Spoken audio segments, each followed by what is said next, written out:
welcome to the PPC-IMAJ Procurement Partnership Engagement.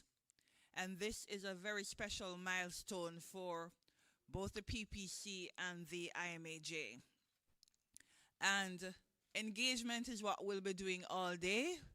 We're looking forward to seeing other stakeholders join us as soon as possible.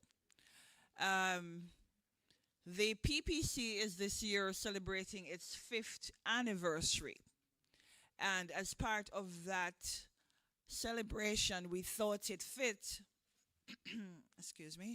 we thought it fit to foster or nurture even closer bonds with one of our chief stakeholders, which is the Incorporated Master Builders Association of Jamaica, and the other related groups, professional groups in the construction industry. And this doesn't mean we haven't been bonding all along, because for many years, the PPC is 5 years, but for all of the 5 years, we have been interacting with the IMAJ and other industry players. But we can tweak that, we can improve on that. Not true? Yes, we can foster closer ties and we can brainstorm together. It's always good when you can reassess yourself and reimagine the partnerships. And today the theme is reimagining procurement partnerships in the business of construction. So I want us to know that today we're going to be living engagement, walking and talking the engagement process. And first off, I want to acknowledge the presence of the Honorable Xavier Main, State Minister in the Ministry of Finance and the Public Service. And he will be our keynote speaker today. Welcome, Minister Main. Can you give him a round of applause? I wish also to acknowledge the other persons at the head table at this time. The chairman of the Public Procurement Commission, Mr. Milverton Reynolds, could you give a hand wave there? And to the right of Mr. Reynolds is Mrs. Nadia Morris, our Executive Director. To the minister's right is Mr. Richard Mullings, President of the IMAJ. And another partner in the process is the National Education Trust. And that person who is represented here is Ms. Suwain Miller Bender, the Procurement Director. And I want to say a warm welcome to each of you and to acknowledge some other persons who are in the audience at this time. We have Mr. Jovel Barrett, Chief Public Policy Officer, Office of the Public Procurement Policy, Ministry of Finance and the Public Service.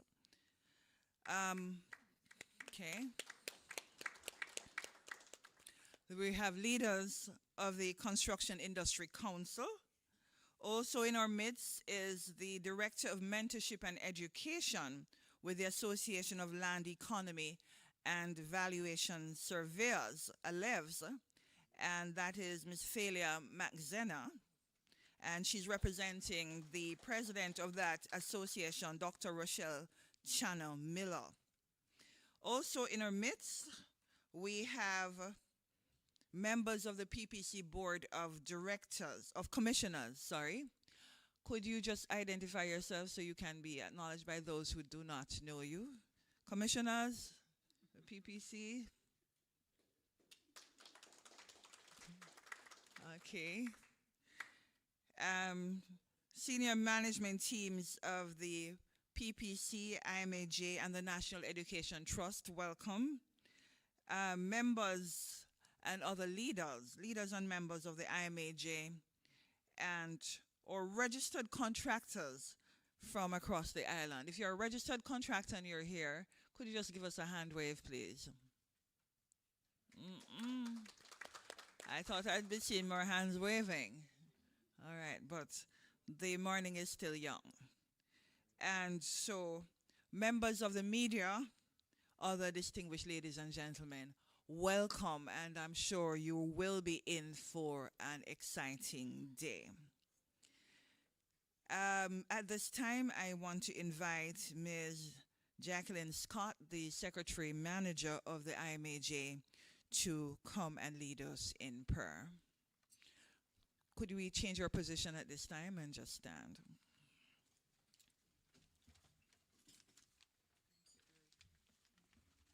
Thank you. Good morning, everyone. Please bow your heads in honor of the Father. Heavenly Father, good morning. We acknowledge you and thank you for giving us another day and opportunity to give you thanks. We praise you as you are worthy, Father. We are here today and ask for your presence to be with us. We acknowledge you as the head of our lives and the master builder of our destinies. As your word reminds us, Father, except the Lord builds the house, we all labor in vain. So we acknowledge you as the head of our being.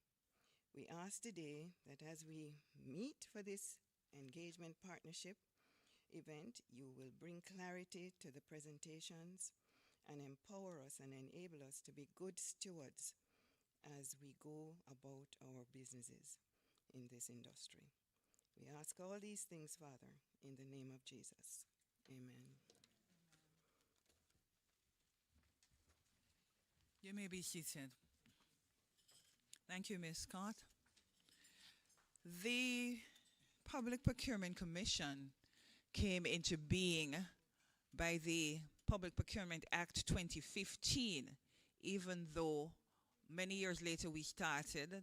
2019, the process started setting up that organization, and in 2020 we officially began operations. And we are what you call the guardians of the public procurement process in Jamaica. So we examine and give oversight to public procurement processes. And what is public procurement? It is the acquisition of goods, works, and services using state funds to acquire these goods, works, and services. And therefore, we are tasked, and we have to be people of integrity, transparency, and we also place value. Well, we ensure that we get value for money in what we're doing and in what contracts we are reviewing. The helm of this organization is a little dynamo. It's a short lady, but she punched way above her weight. And it is Mrs. Nadia Morris. And she is a specialist in procurement as well as project management and different other things. She's an author as well. And she can tell you can meet her afterwards and see what she has written about. It doesn't have to do with procurement, but you can ask her that. But at this time, could you welcome Mrs. Nadia Morris to give us opening remarks?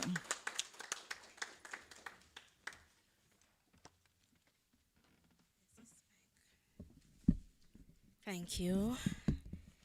Moderator, Ms. Erica James King, Public Relations and Public Education Officer of the PPC, Minister of State in the Ministry of Finance and the Public Service, the Honorable Xavier Main, Mr. Jovel Barrett, Chief Public Policy Officer in the Office of the Public Procurement Policy at the Ministry of Finance and the Public Service, Mr. Richard Mullings, President of the Incorporated Master Builders Association of Jamaica, leaders of the Construction Industry Council, Mr. Milverton Reynolds, Chairman of the PPC, members of the PPC Board of Commissioners, senior management teams of the PPC-IMAJ and the National Education Trust, members of the IMAJ and other registered contractors from across the island, members of the media, other distinguished ladies and gentlemen, good morning. So I am delighted to be sharing with you today. Thank you, Minister Main, the IMAJ leadership and membership, and all our stakeholders here today for taking the time from your busy schedules to have this interactive communication with the PPC. And as part of our 5th anniversary celebrations, the PPC really desires to strengthen its engagement and bond with the different segments of our stakeholder population. So today's event, the PPC-IMAJ Partnership Engagement, is a bold and I believe a beautiful manifestation of one of those initiatives. And so we would have reached out to the IMAJ, and they gladly embraced us and committed to collaborating with us on this milestone initiative. And so during our 5 years, we have worked closely with the IMAJ in various ways, in capacity building, in the supplier registration, in reviewing our supplier registration legislation, and in policy formulation relevant to the construction industry. We, however, want to advance this liaison to another level. The PPC desires that today's initiative would deal with matters of interest both to the PPC and the IMAJ. Both our organizations would spend at least about 3.5 hours today in mutual and meaningful interchange. And so I wanted to outline the objectives of today's event.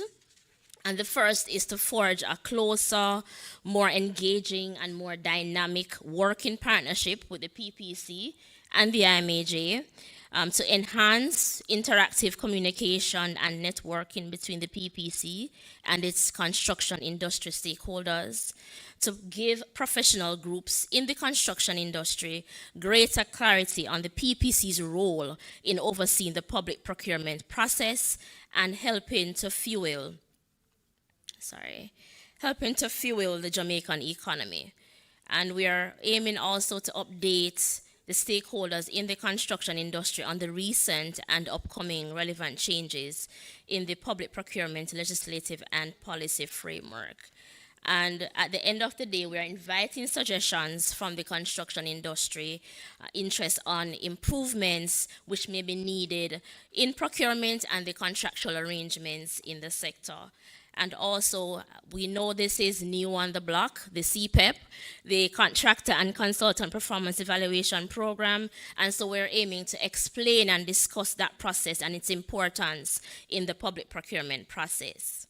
So as we give the regulatory oversight to the public procurement processes in Jamaica, the PPC really intends to remain relevant and pace-setting because we're one of a kind. There's none like us nowhere, let me tell you. And we have a role in nation building. And so in this regard, initiatives like today's events is an enabler. It ensures that we're in sync and we're keeping a pulse on what is happening in the relevant industries. And as we reimagine, reset any deficiencies identified, build on our strengths, and intensify our engagement, the PPC is charting a collaborative path with the construction industry for a more effective, resilient, and visionary future for the advancement of Jamaica's economic growth. And I believe a common lesson for us all has been the Hurricane Melissa experience. And it shows that we can be buoyant, but we have to be discerning and innovative as we rebuild Jamaica. So I'm encouraging you to consider the public procurement as a viable economic initiative, alternative, and an important key to building resilient business and a resilient future. So I'm urging you to make a concerted effort to tap into the myriad of opportunities which the public procurement process offers, even as public sector entities are seeking to rebuild. So you cannot maximize or make good use of these opportunities if you're not registered with the PPC to bid on government contracts. And so we have our team here to assist you in that regard. And we have made it much easier for you by instituting the online registration portal you'll know as supplier registration system. And we want to also talk about some figures because we can tap ourselves on the back because we have made significant strides. We saw a 10% increase in supplier registration in the financial year 24-25. and we are expecting the same increase in 25-26. And so some of the changes that are coming up for the supply registration system and the entire process on a whole, the PPC, in collaboration with the Office of the Public Procurement Policy in the Ministry of Finance, we are far advanced in our proposal to the Cabinet to reform the registration system. So I know the pain points. We've seen the surveys, we've heard the cries. It is a bureaucratic process, too many documentation. And so we are seeking to see how best we can have a joined up approach within the government with different entities so there's no duplication of effort and the documentation required would be reduced. So you'll hear more about that in the program later on today. So in concluding, the public procurement provides sustainable income generating opportunities for registered contractors and entrepreneurs. So please continue to hone in on those opportunities. And I want to express my heartiest appreciation to the IMAJ and the PPC for today's joint partnership. And cheers to a much brighter future for the PPC and IMAJ and for our mutual and separate endeavors. Let us continue to work tirelessly to build a better Jamaica. Cheers. Thank you.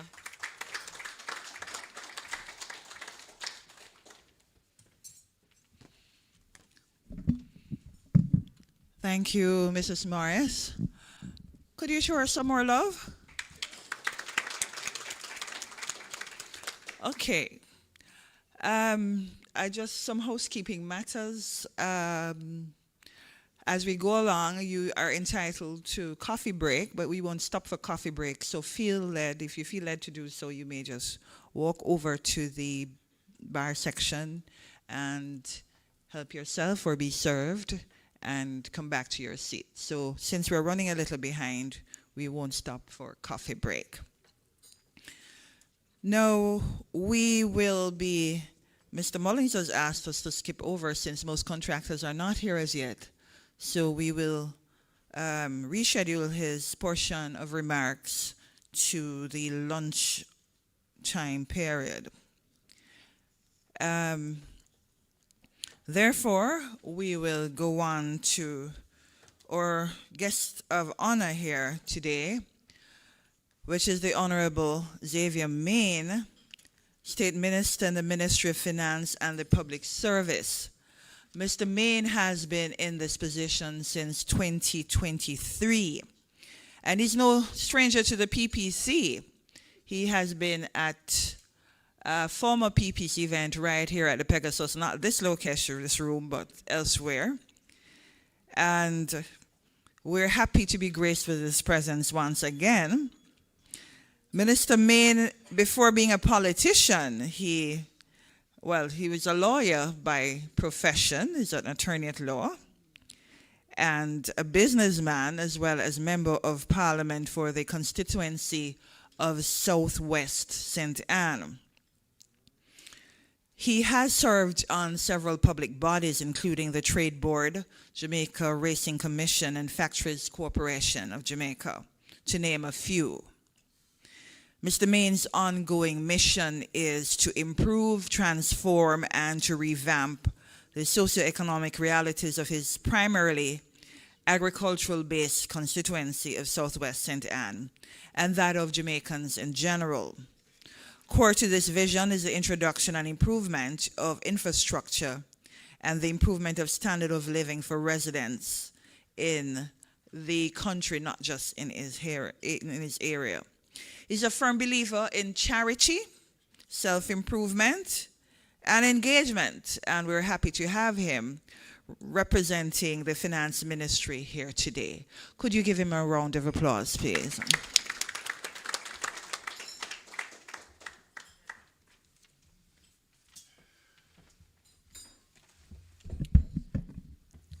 Thank you, moderator, for your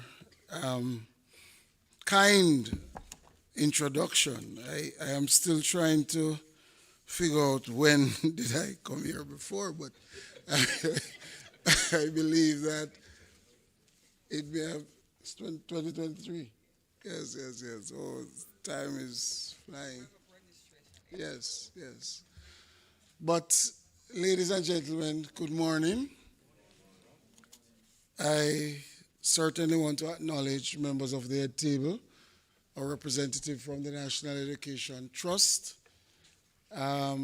Chairman of the Public Procurement Commission, Mr. Milverton Reynolds, Ms. Nadia Morris, Executive Director of the PPC, and certainly our President of the Incorporated Master Builders Association, Mr. Richard Mullings. Now, it is my distinct pleasure to be here today at what I consider to be a very timely, of course, important engagement, procurement partnership engagement between the Public Procurement Commission and the Incorporated Master Builders Association of Jamaica, the IMAJ. Now, I want to first apologize for the absence of the Honorable Favour Williams, who is our Minister of Finance and Public Service. Initially, she was scheduled to be here, but the work has brought her outside of the jurisdiction, so she is unavoidably absent. But she has certainly sent her warmest greetings and sincere commendations to the organizers for convening this engagement as part of the PPC's observance of its 5th anniversary, marking 5 years of sustained commitment to promoting efficiency, transparency, accountability, and integrity in public procurement. Now, this is a significant milestone, and I take the opportunity to congratulate the leadership of the PPC and the entire team. And we are happy that we have our chairman here along with our executive director. Certainly, you have been doing a great job. Of course, there are challenges. But in the midst of challenges, we see that great effort is being made to advance our public procurement system within this country. Established under the Public Procurement Act of 2015, the PPC is mandated to provide independent oversight of Jamaica's public procurement system while upholding and enforcing the core principles of integrity, fairness, transparency, and accountability. Since its establishment, the Commission has been safeguarding these principles while strengthening supplier confidence in the public sector. Through its oversight and reform-oriented approach, the Public Procurement Commission has contributed meaningfully to the modernization of Jamaica's procurement framework and the promotion of greater trust, efficiency, and compliance across the procurement landscape. The task of reshaping public perceptions of public procurement in Jamaica has not been without challenges. However, significant progress has been made in this regard. The Commission and its team has shown the professionalism, the dedication, and the unwavering commitment over the years. Today, as we gather under the theme, Reimagine Procurement Partnerships in the Business of Construction, we are invited to reflect on the pivotal role of collaboration in building a more resilient, responsive, and efficient procurement ecosystem across sectors, particularly within the construction industry. Public procurement is far more than an administrative function. It is a strategic instrument for national development. When effectively designed and implemented, it delivers value for money, encourages innovation, and ensures that public resources are utilized prudently and in the public's interest. The construction industry, a cornerstone of Jamaica's infrastructural and economic development, is especially influenced by procurement practices. Therefore, the integrity, efficiency, and fairness of the procurement processes directly affect the quality, cost, and timelines of critical projects, whether it be schools, hospitals, roads, or even public housing. Now more than ever, as the country advances its rebuilding and recovery efforts following recent adverse events, strong partnerships with key sectors, particularly construction and architectural industries, are essential to achieving timely, sustainable, and resilient outcomes. In this regard, I commend the leadership of the Incorporated Master Builders Association of Jamaica for recognizing the importance of this engagement and for continuing to partner strategically with the government in strengthening Jamaica's public procurement framework. As we move to rebuild lives and livelihood during this challenging period, the government recognizes the need to act swiftly and decisively, especially where procurement is concerned. It is for this reason the Ministry of Finance and Public Service has issued Guidance Note 2 of 2025 to all procuring entities on the acquisition of goods, services, and works in situations of emergency or extreme urgency. This guidance provides the necessary flexibility to facilitate timely and effective procurement responses where immediate action is required, while preserving the integrity of the procurement framework. Accordingly, I urge our ministries, departments, agencies, public bodies, and local authorities to ensure that all emergency procurement activities are conducted in strict accordance with the provisions and principles of the Public Procurement Act, thereby balancing urgency with accountability, transparency, and value for money. It must be emphasized that this flexibility is not an invitation to complacency or a relaxation of sound procurement discipline.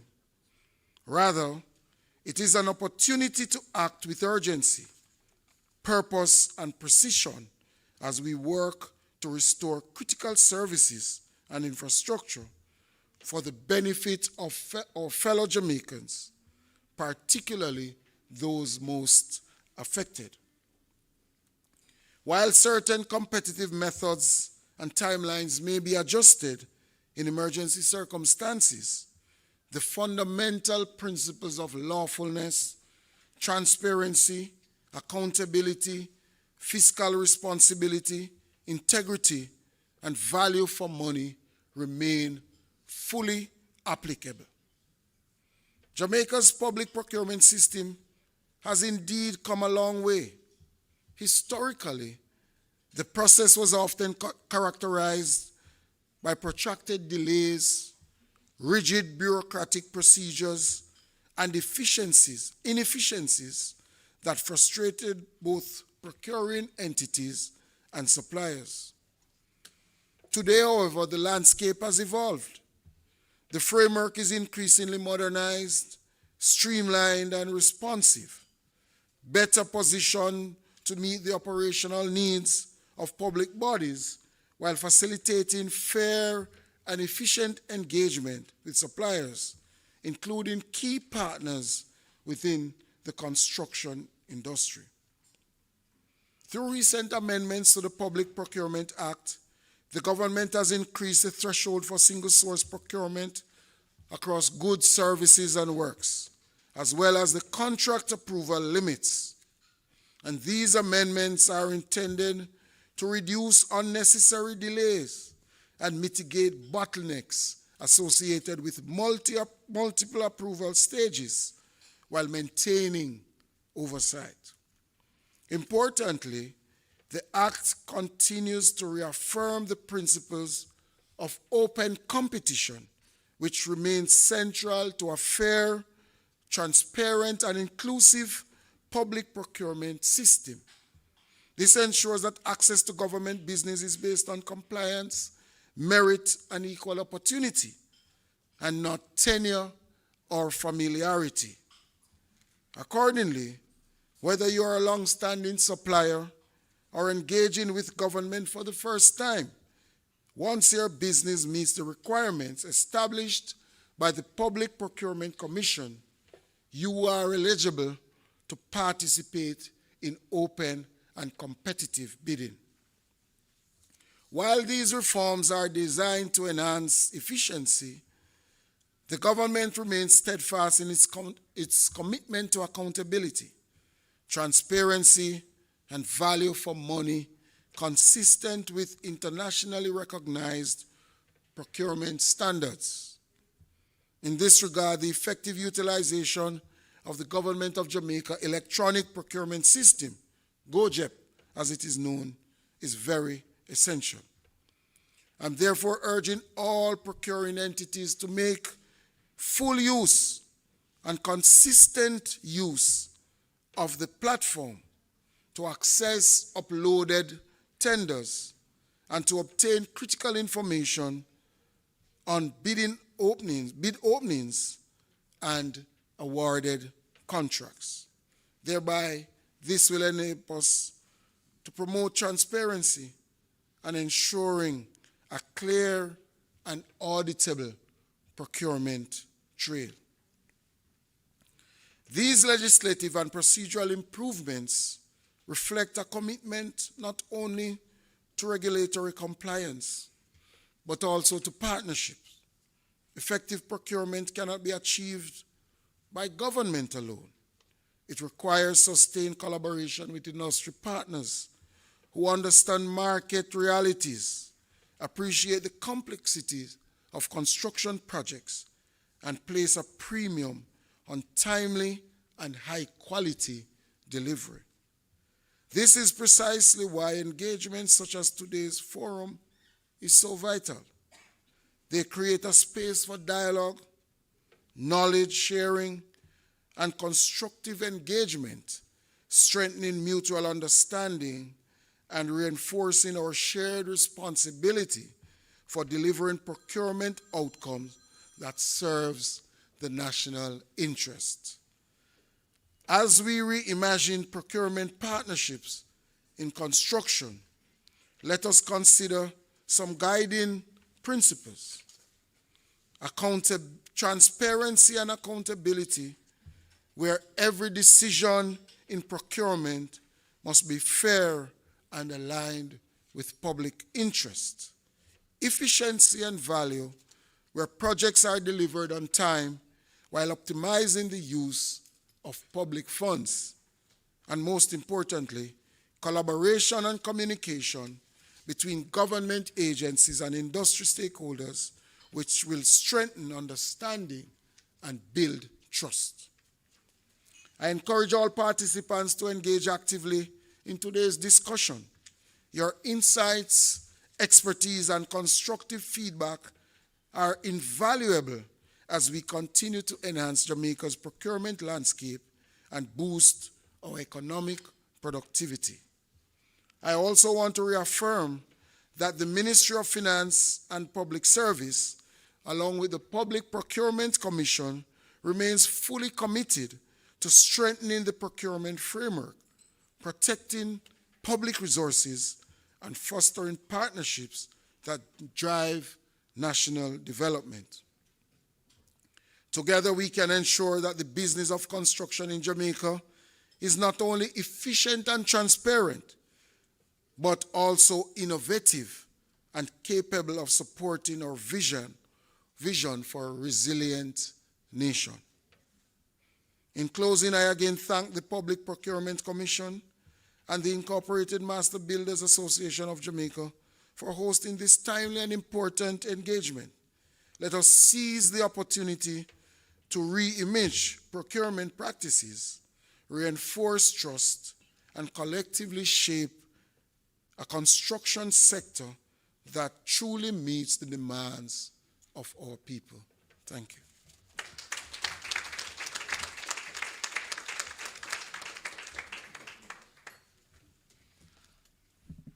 Or thanks, Minister Main, for those words of inspiration and challenge. And we will certainly act upon them as we go through today's proceedings. Could you give the Minister another round of applause, please?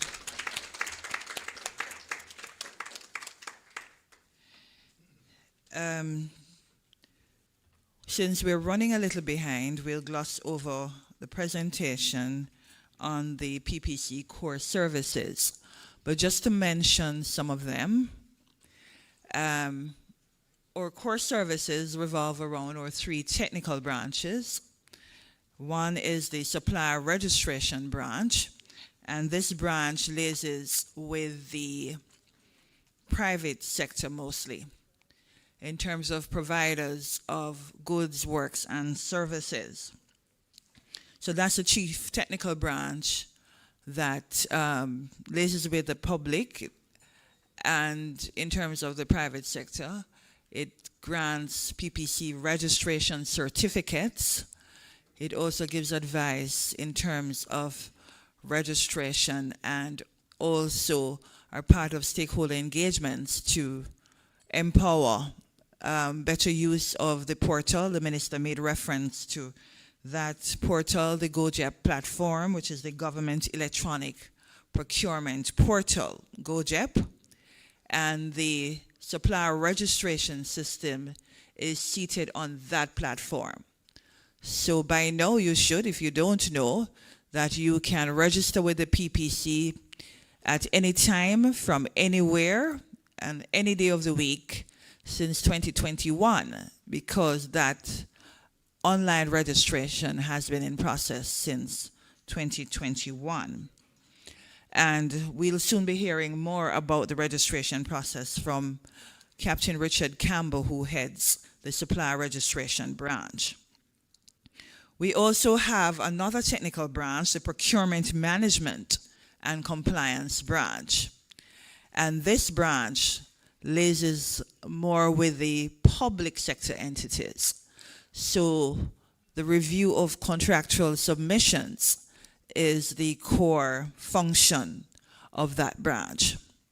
So later we'll also find out more about them, but most government entities, ministries, departments, and agencies of government have procurement committees that look into or examine procurement submissions below $60 million. But once it goes over that threshold, then it should come before the PPC for review.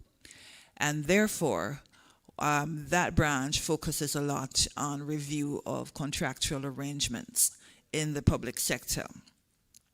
We also have the contractor performance monitoring branch. And this branch now is the one that also liaises with public and private sector entities. So once the contract is in place, then the monitoring of the standards being complied with is their core function. And this has been so since the coming into being of the Contractor and Consultants Performance Evaluation Program in 2023. So in November 2023, that was launched, and directions from the ministry came into effect December of that year. So this is a branch that tries to ensure that quality is being observed in the execution of contracts. So you see, we at PPC, small entity, we have about 45 members of staff, but we do quite a lot, supported, of course, by our Board of Commissioners. And the board meets every week to review contracts, contractual submissions, as well as applications for procurement registration certificates. So we are guided by the board, and they have strategic oversight for the PPC. At this time, I'm going to invite Mr. Captain Richard Campbell to present on the PPC registration and classification. And at the end of his presentation, we will be fielding questions as well. So if there is something there that you may not have known before, or any comments you have on the registration process, you are able to do so. Give Mr. Campbell some welcome, please.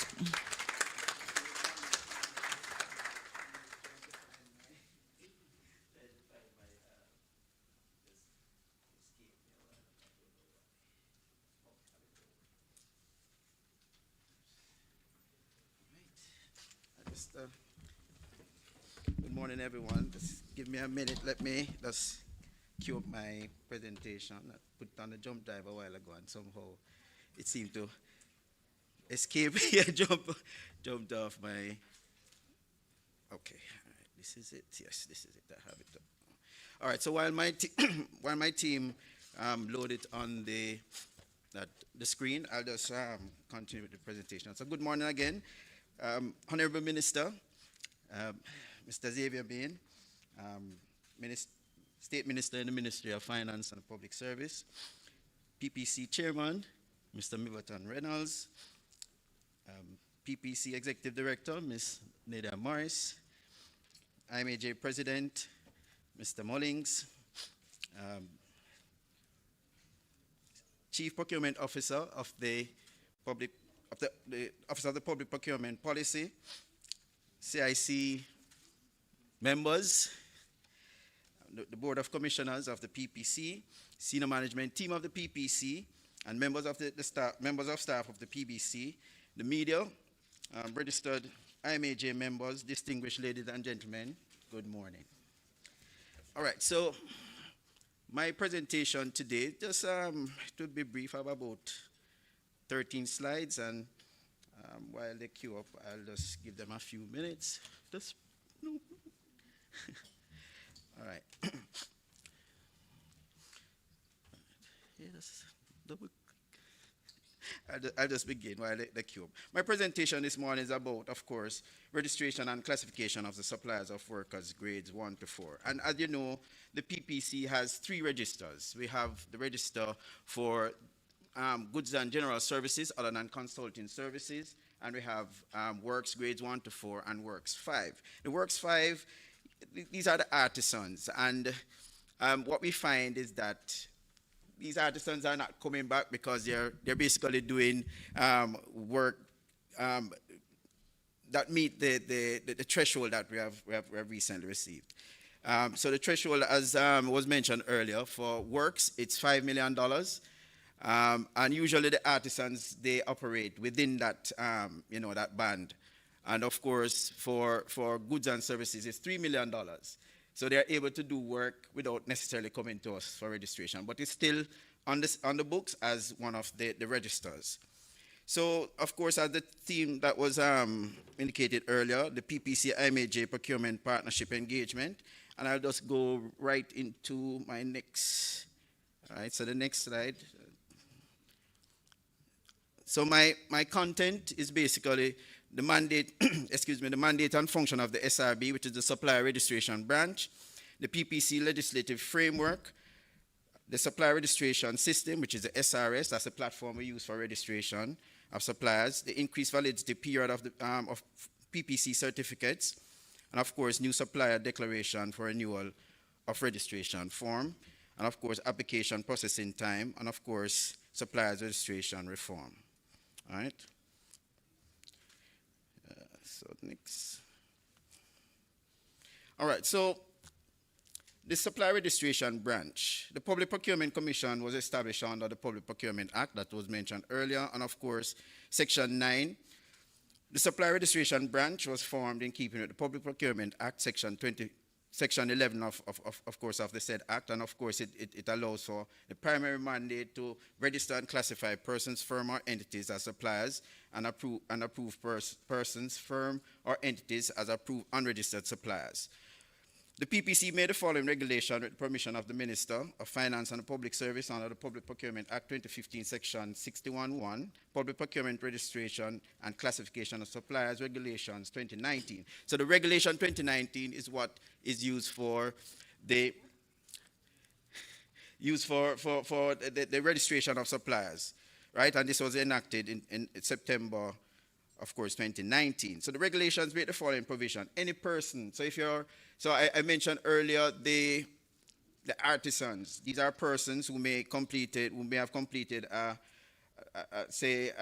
artisan certificate, maybe in it's 12 categories, in painting, masonry, carpentry, so on and so forth. So those persons could come and they register to provide service, of course, our works to government entities. And of course, entities, so whether you're trading as, you're a limited liability company, you're a partnership, you're a charity, you can register with the Public Procurement Commission as a supplier, right? So, next slide I'm going to. All right, so that's a brief introduction for those who are unfamiliar with the SRS system. It's a web-based database management system, and as was indicated earlier, it sits on the GoJet platform. So it's a module on the GoJet platform, and it allows suppliers to enter, the information with respect to their desired grade or classification that they wish to participate in procurement that will come up for any procuring entity. I mean, I don't know how many of you can remember the paper-based system. You come and sit at 16 Oxford Road, and I mean, for the entire day. You can register, or you can submit an application, any day of the week, any time of the day, anywhere you are in the world. So the government has, decided that, listen, they have listened to the contractors, because I was a part of it, I must confess, because I had to sit down and look at your applications and indicate whether or not, it meets the requirement. But I mean, this system, the SRS system, is excellent, and it has been, moving from strength to strength. So even as we move forward with it, we're also looking at, improving this very important tool. Right, so they of course access the SRS, if you're unfamiliar, it's the same GoJet URL that you input, and of course on the left-hand panel of the screen you can access PPC. For those who are unfamiliar with the system. All right, so the PPC, as I've indicated before, 3 registers. We have goods and general services other than consulting services, because we don't register consultants now. So the architects, engineers, project managers, the quantity surveyors, the accountant, the doctors, the lawyers. I mean, there's no PPC registration regime at this time, right? It may come in the future, you never can tell, but there's no regime for that now. And of course, LEVs, I recognize you too, land surveyors, so on and so forth. So no registration now for consultants. But of course, the works, grades 1 to 4, and of course, all the construction-related categories are listed there. And I'll speak a little bit about that with respect to the reforms that we have put forward to the ministry, hoping that we can get some, amalgamation or some adjustment to those 34 categories, maybe reduce them, or something along that line. All right, so we have the suppliers of works grade 5, which I spoke of. Earlier, these are 12 artisan categories, and as I've indicated, the persons, they are basically upgrading, because we find that some of them now are registering businesses, and they're registering as a grade 4 contractor, which is, I guess, far better for them. All right, so I have on my screen now the requirements, which were basically pulled from the regulations.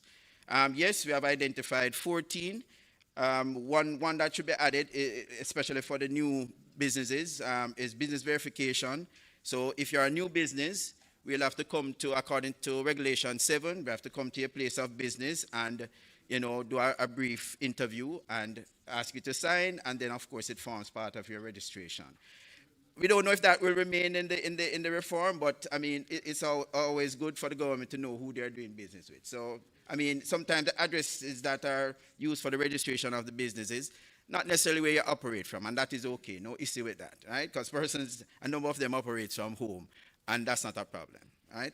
But the list of 14 items here is just, as I've indicated, items we have pulled from the regulation. So, of course, for tax compliance, government want to know that they're dealing with somebody who is paying paying taxes. So you need a valid TCC.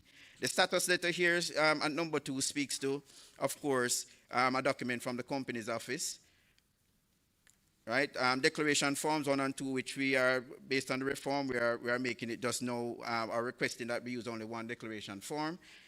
GCT our GCT status letter, we need to have your GCT certificate or your GCT status, and this is primarily for the goods and services suppliers, because of course I overheard somebody talking about contractor levy earlier, but so for a contractor grades 1 to 4, there's no need for you to provide us with your GCT certificate, because of course any contract that you get a 2% levy is always taken from it, as maybe part payment of your tax or your GCT. All right, so photo ID, yes, we need the photo IDs of especially the staff on a contractor's application, letter and certificate of approval from relevant regulatory bodies. For example, a grade 1 contractor, say in building construction, civil engineering, or system building, for example, we'd want to have a PERB, a member who is registered with a PERB, who has a PERB certificate, or for system building, it can be a registered architect. So these are some of the third-party documents that we'll ask for. Right? For blasting, you need a blasting license, and so on and so forth. For electrical works, you need to have a licensed electrician. Right? So those are some of the items on the number 6. 7, of course, qualification of the staff, because we want to know that, okay, the experience of the staff can meet the grade or category that the contractor is applying for. And I'm speaking to the converted because, I mean, a number of times I pass my those I'm in charge of and hear them having discussion with the owners of businesses, of course, or their staff. Project documents, this is something, no, before I go to project documents, there's an number 7, no conflict of interest letter, right? This is for persons who may have affiliation with a government entity, meaning you are a consultant to a government entity or you work for a government entity or you have your business, you need to provide a no conflict of interest letter that, of course, must be signed by the PS of that relevant ministry, just to give an indication that, yes, they're aware of you being a member of this company, or you're the director of this company, or you're employed to this company. And this is not to prevent you from participating in whatever procurement or being a business owner or anything like that. Nothing like that. Just need to indicate to the PS in that relevant ministry that, of course, you're affiliated with this entity. Audited financial statement or unaudited financial statement, of course, there's some guidance there from the Companies Act that gives an indication that if your company's balance sheet is above 30 million or 30 million and above, and your turnover, I mean your income is 40 million and above, and you have 25 staff, if you meet any 2 of those, then you need audited financial statements. If you don't meet any of the 2, any 2 of the 3 rather, then you provide an unaudited financial statement, and that is required. The last 3 is always required for that should be on the file in order for the information to be taken from that to go towards the calculation of your grade. Right? Project documents, yes, we need the project documents because we want to assess the competence of the company. So projects should be 10 years and no older than 10 years, but in the reform that we are looking at now, we are asking for that to be increased to about 15 years. So we are hoping that we'll get feedback to assist all the contractors, because that's something we had was a topic of discussion in a meeting we had with IMAJ at some point, sometime last year. Well, the vehicle documents will not be applied to you. That's number 11. Well, 11 and 12 for works will not be are not applicable, but of course the staff resumes are very important and they must be detailed so that we can, of course, see the experience of the staff, because that is important towards that goes to the calculation of the grade. Right? I'll skip over the rector's resume because that's not required. That's for goods and services, right? But as I've indicated, this list, it was taken from the regulation, and it applies generally to the 3 registers, right? So I'll move to the next slide. All right, so the next slide, I have now a publication, which is a flyer basically that was placed on the PPC website, and it indicates that, okay, as of April 1, the registration period or the duration of a PPC certificate is now 36 months, and of course that accords with the regulations. The 18 months was carried over from NCC, which is no longer an entity, and the Board of Commissioners have seen it fit to ask the minister to let us use what is in the regulation. So it's now 36 months. So if you register April 1st or beyond, your registration comes from that day, and it's 36 months. So with that, if I go to the next slide, with that, come on, if my slide will just work. So the next slide. So with the increase in the duration of the certificate, of course, you have to increase the fees. So the fees before, when it was 18 months, of course, half of what is here. So a grade 1 and a grade 2 would have paid $60,000, and that's for 18 months. And of course, a grade 3 would have paid $30,000 for 18 months, and so on and so forth. Now, we have moved now to 36 months, so there's an adjustment to the registration fee. Right? So, move to the next slide quickly. Okay, so we have listened to the suppliers, and some of you may not be able to see this clearly, but I just want to mention it. The supplier declaration of renewal registration, we discovered that the suppliers were asked to provide the same information from A to Z when they are doing renewal. So the Board of Commissioners in a meeting, they said, no, let us fix this. So they have put forward this standard letter or standard form, supplier declaration for renewal. So what you'll do, for example, if you provided your TCC, TCC, you'd have to update it because I don't think they give more than maybe a year max. But I'll use an example. Your business registration, for example, say you're trading as a partnership. If you provided me that registration, which is 3 years before, and when you reapply for a renewal, it is still valid. There's no need for you to provide that again. So you will check this box here to say submitted or previously provided or expired or whatever. So we found that it has tremendously improved the turnaround time for suppliers submitting their application. It eliminated a lot of steps that they had to take. And it is, so I'll encourage all whose registration are coming up now, please call our office. I'll share the number. Even though the form was sent to all the suppliers in the system, we will work or walk you through and ensure that you don't need to provide documents that you already provide to us. And this has helped, or we are seeing how it has helped the suppliers, for their renewal. So I'd encourage you to use that, ladies and gentlemen. All right, so the second slide is just the bottom half of that form. And of course, the supplier is required to, of course, sign, print, and fix the seal. And special note is to be made of the notes because we want it to be as truthful as possible so that we don't have any situation, in the future.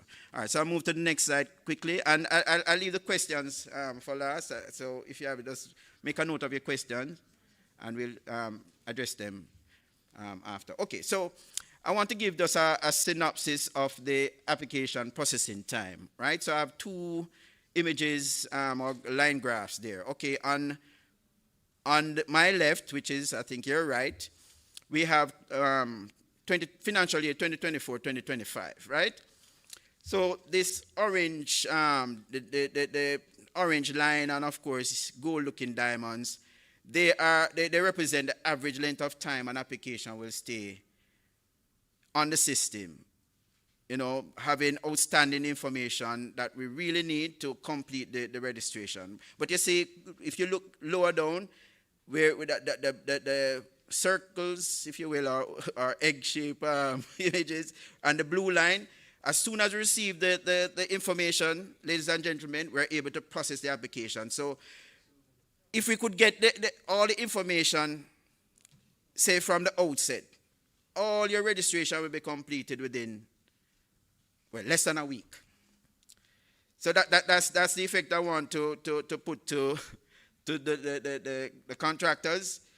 If we say, okay, in order for you to get a grade 1, you need to have 2 professional staff, you need to have 2 technical staff, you need to have 3 supervisory staff. If we don't get all of those, I can't present it to the Board of Commissioners. So we fight seemingly on a regular basis trying to get this information. Because the truth be told, ladies and gentlemen, if we don't get the required document from you, when the information is input into the system, which has its algorithm, it is not going to calculate the grade you desire. Even if you had a grade 1 before, if you don't provide the requirement for that grade 1, it's going to be difficult for you to get back that grade 1. So we ask you, please, when we point out to you that, okay, we want you to maintain your grade 1 or grade 2, you know, so please just provide the minimum requirements. So for the projects, for example, we find that we have a lot of challenges with some of the projects. Sometimes suppliers are not checking that, oh, the project is more than 10 years. But we are going to fix that, as I've indicated to you. We are trying to get it to be a little longer. But it must be 10 years and no older than 10 years. But I just want to point out, so for the graph, line graph on the left, we see, you know, the length of time applications remain in the system, you know, unprocessed. And we're seeing the average. But if we jump over to the financial year 25-26, we're still in the quarter 4 of that year. But we are seeing the same thing. We're even, you know, processing the applications even faster if we receive all the information, probably half, maybe 4 or 5 days. So in quarter 1 of 25-26, we see that the application on average remain in the system, being the SRS, for 4 weeks. We want to make it less than 4 weeks. And we will continue to work with the suppliers to provide the information so we can move this faster. So we'll not have this diamond and orange line. We'll only have the blue line. That's the aim. So we'll continue to work with the contractors to achieve that. So I'll move to the next slide. All right, so the number of applications we have processed over financial year 23, 24, 24, 25, and no, 25, 26 up to January. So we have processed a total of 800 in 23, 24, in 24, 25, 959, and of course we expect to be far more at the end of financial year 25, 26. All right. Okay, so the next step, ladies and gentlemen. So the next step, we are trying to do a comprehensive registration reform. As I've indicated earlier, we have provided a concept paper, and it was submitted to the Ministry of Finance. And I know the minister and the state minister, they are both looking at it. And of course, to ease some of the pressure that you're facing now. You know, you want faster turnaround time, if you will. So we aim, of course, to streamline and simplify the registration process. And of course, we have requested that we consolidate the list of suppliers of works grade 1 to 4. We are hoping that it will be accepted and we'll have 12.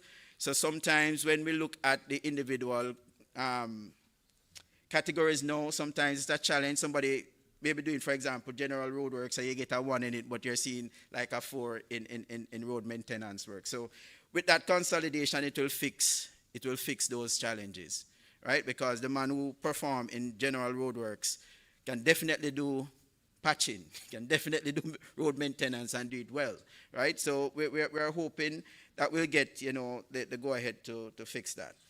All right, so the inclusion, of course, our addition of artificial intelligence. I know it's a buzzword now, but we want to put some of that in there. You plug your information into a system, and it gives you a result, and you don't necessarily have to interact with, probably not me, but yes, but we want to put that in the say an update to the SRS system. So I'll ask you to stand by and look out for that.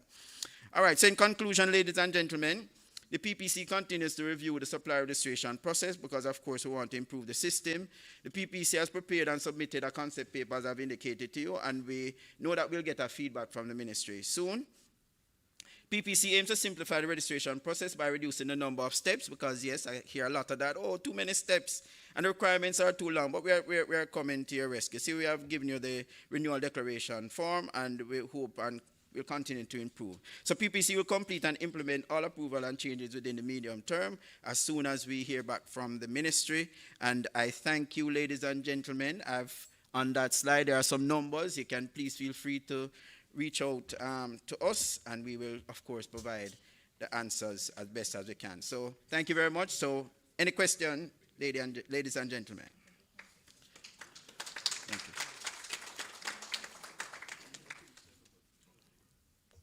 Question? It was clear? Yes, sir. Currently, we have 4 grades. The value across the grades, Yes. I don't think is any more practical based on inflation, how things have changed. Yes. A grade 4 is up to 10 million. A grade 3, 25 million. A grade 2, 75 million. The average contract of any real work currently is more than 75 million. Agreed. Should be grade 1, or are we adjusting? Well, I hear you, and that was, of course, presented by your president at a meeting we had. And we have put forward some adjustments to that also, and we are hoping when we get the feedback from the ministry, that will be improved. So we thought about that. I mean, I've received calls from so many grateful contractors. They're fed up. They're not coming back to renew because they're not getting any work. And I understand because of the limit of the grade. So we are fixing that, sir. Thank you. Any other question? Yes? Mr. Thames? Yes, sir. Student. Mr. Thames. Morning, everyone. Morning, Mr. Thames. Right? All right, I'll keep it short and sweet for you, Captain Campbell. Yes. But I think what I want to suggest, and you're making comments on it earlier with regards to the projects. Yes. I find that year after year when we're doing our applications that I don't think contractors are necessarily informed of which projects are actually used. So even though, for example, I would have inputted my projects in my portal to say, for Mr. Thames, my company, I have 5 projects using that I'm thinking is actually used towards my grading, only to find out we actually never used this project. So whereas I could have gotten a grade on at the time, had I had known that, hey, it's because some of the documentation that was supported wasn't vetted properly or you guys needed more clarification. So I think what I just suggest is if you guys could, I don't know if it is to inform contractors on the portal to say, when we got this application renewed and this was the grading, that these are the projects that we have in our system. Because as you rightfully said, they're in the system for 10 years, but we sometimes are unaware that this project was actually used or this one wasn't used. So even if in 2026 we'll get 5 projects out of last year we had 20 for argument's sake, and we'll never apply all of them, at least we'd know to say, hey, I still can use this to kind of give me a buffer because, there are many players in the game now, and there are many contracts going around now, so it's not all of them you're going to always get every time, Yes. So just a suggestion I would make. And that's a good point, and we will continue to, take those suggestions, and we'll definitely inform the contractors, the projects we use. Because sometimes it goes for the staff also. Sometimes some of the staff, they don't meet the requirements. So we will inform the contractors what we use and what we're not going to use. All right, thanks. Yes. Morning, sir. Morning. Thank you for the informative presentation. Always good to hear it from the horse's mouth. I mean, you're not a horse, but a good source of information. Done the same.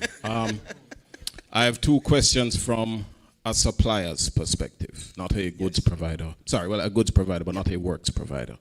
So you mentioned that currently PPC doesn't register any consultants, whether that be quantity surveyors like the great Mr. Burrows here, or civil engineers, architects, etc. But I want to put one thing in. The registration now, if you're in IT, that's the only consultancy that we need registration great. for. Yeah. All IT, right. yes. So sorry. Maybe go ahead. someone here is registering an IT consultancy firm soon. Good for you guys. But for good suppliers, Yes. what we have found is that many government entities, when they put out bids for supply of very technical goods, let me use a very current and tangible example, generators. Generators, yes. A lot of government entities, they will put out bids or RFQs for generators. We as good suppliers will show up at site visits or pre-bid conferences in order to educate us on how to respond to this RFQ. And we will discover that whether it's the technical document, the scope of works, the details regarding the good supplier, whatever, are inadequate. Sometimes woefully inadequate, sometimes just partially inadequate. As a supplier, I am not able to quantify, is the term you guys would use, or qualify my response and make adjustments. And that sometimes either irrevocates the procurement process, or it makes it very complex where the bids that the entity would receive, you're not comparing apples to apples. So me as a supplier, I'm just going to give you the price for the generator. Done. Full stop. But someone who is registered as a works provider and a supplier, they will tell you, well, I'll give you the price for the generator, to redo your conduits, to resupply your breaker panel box, all of that.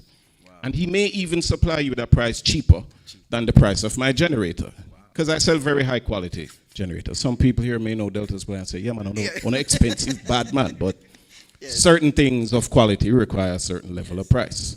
But the point is, without consultants, how do the government entities ensure that A, your RFQs are complete enough to make sure you're getting comparison A, B, C, and B, how do me, as a good supplier, how do I know I'm going in and I'm going to be fighting a fair fight? Yes. All right. So your question is more on the procurement side, but I'll answer by saying this. I recently had a supplier. He's a work supplier. Had the same dilemma. Somebody called him or said that, okay, there's a bid for a generator. No document to say, okay, it must be of this size, it must be able to this, it's supposed to sit on a pad, it's nothing like that. So as you have indicated, you have to come up with your own quantities and so on and so forth. But you are just selling the generator. Yeah, you probably will not get the bid, right? Because they want you to do, and they should have sent out quantities. So in order to give you an opportunity to price them, even if it's just the generator, you're going one generator, 20 million, that's it. But you have to, okay, I'm going to supply them with a 20 kVA or something at this price, but the next man may come with a 25 or a 30 kVA, knock you out. But I know my friend at OPPP can provide some guidance on that, because when your RFQ, you're supposed to provide information to allow the supplier to put in their prices and not allow everybody to come up with their own specifications and their own prices and so on and so forth. So the procuring entity, in my humble opinion, erred, egregiously in doing something like that. And the person who relayed that generator situation with me is a similar thing. So when they put together their bids, they put in the price to either a crane to lift it on top of a building or so on and so forth. Somebody may say, okay, it's going on the ground, so I'm going to just do the pad on the ground. And then eventually didn't get it, but him call and him quarreling. But I mean, there's nothing I could do about it at all, because the procuring entity didn't do a good job. Because my main concern is for the procuring entities, because many times they will start processes like that, and because of issues like this, we know the procurement process can take a while. By the time they figure out all of this and get it together, financial year done, and they have to start this thing over again, and then sometimes they can't buy it. And I'm also, Yes. full transparency, I'm also a part of JIE, and JIE advocates continuously that a lot more consultants with professional engineers registration need to be engaged for public Yes. procurement. Good. And I don't want it to be lost on, ladies and gentlemen, the procurement entities are required to engage consultants, yes, but those consultants, they don't need to have a PPC registration, so they can put out their bid and ask for consultants to, provide information so they can inform their bidding documents. So it's not that they're not supposed to use. I don't know why they may want to think they don't need to use, consultants, but they need to put together their bidding documents properly so that, of course, the suppliers can, So consultants can provide their services even without the PPC registration for public yes, engagement. yes. That's good to know. Definitely, yes. Any other question? Oh, we're going to get that Google, I'm going to bowl with the ducks out, ducks. All right, go ahead. Captain, Oh, go ahead. I was going through your checklist. This is an issue that is a particular interest, no conflict, Yes. right? Especially, I think I understand it for government employees. It's a very interesting dynamic, people who serve on government boards. Now, unlike in recent times where the gentleman to my left would finally be compensated for his service to the government, there are persons who are in private capacity serving the government free of cost Yeah, of course. on government boards. But when you go and serve the government free of cost on government At the boards, provide if no you're in the unfortunate circumstance of running a business that provides service to the government, it costs you dearly when it comes time to do No this conflict of application. interest. Because you're gonna be waiting. If you're lucky, you get it quickly. But most of the time, Yeah, it's you might be waiting a while to get that no conflict letter. To a point where you might decide it might make more sense to resign from a government board so you can run your business. And we don't want that. I We get don't into a want that. point We which don't want is- that. Because we're registering generally Yes. to bid generally on public projects and not necessarily for the entity. You're not necessarily registering just to bid on the entity where you are on the board. Yes, true. Should you really be getting a no conflict as a board member to say you can bid anywhere, even though you may be on the board for NSWMA, but you're bidding to supply, maybe hospital is not a good topic right now, but to bid for somewhere that is completely unrelated, right? Yes, yes. Should it be that that maybe in applying, maybe it should be the PPC that should just write to the board to say, please note, your board member is applied to register or is registered, and the governance should therefore take a note, or the procurement officers in that entity should have them on a list to say these members of your board are registered PPC, so please be aware if they bid, rather than to handcuff me to this one agency where I'm probably not bidding for, because if I'm smart enough, I don't even want to touch it. I'm going all the way over there and you handcuff me with this no conflict letter. All right. It's a thought. Well, no, it's a part of the reform. So the board has decided that they are going to, request that it be placed elsewhere and not with registration. So you'll be at ease when we get feedback from the ministry to say yes, go ahead with the reforms, right, sir?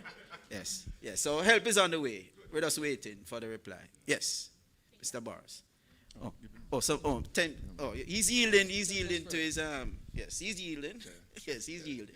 And I understand, yes. Yes, he's yielding. Yes, And Mr. I want to Barnes. thank Mr. Mullings for bringing that up, because Excellent that's point. exactly the way I was going. I was going to look at the conflict of laws and the conflict on boards, because I do sit on a board for the Construction Industry Council Yes. as a quantity surveyor. And this is the board that deals with practitioners. And I noticed that you also register persons at a grade, and you pointed out about a grade 5. I know they're not getting any work down there, but I think you need to take a look at what the Building Act says as against the Public Procurement Act, because the Building Act recognizes only 3 professionals, and the rest of them are considered non-professionals. And you know where we fall Yes. as quantity surveyors. Yes. But yes. in order, therefore, to employ a professional quantity surveyor, and I'm now putting on my hat as a member of the GIQS represented here, Yes. where do we fall if we are, if as the minister says, costs is pivotal in what is where we are going as far as the cost is concerned, and we are the ones who deal with costs. Yes. You know, where do we fall? I'll leave it to you to explain it here. Well, as I've indicated earlier, there's no regime now for the registration of consultants. So if there's a need of a public body or government of Jamaica entity who wish to have a quantity surveyor, they'll put the bid out on the GoJet platform, for instance, and of course you submit your fee proposal, but there's no requirement for PPC registration to participate in that procurement.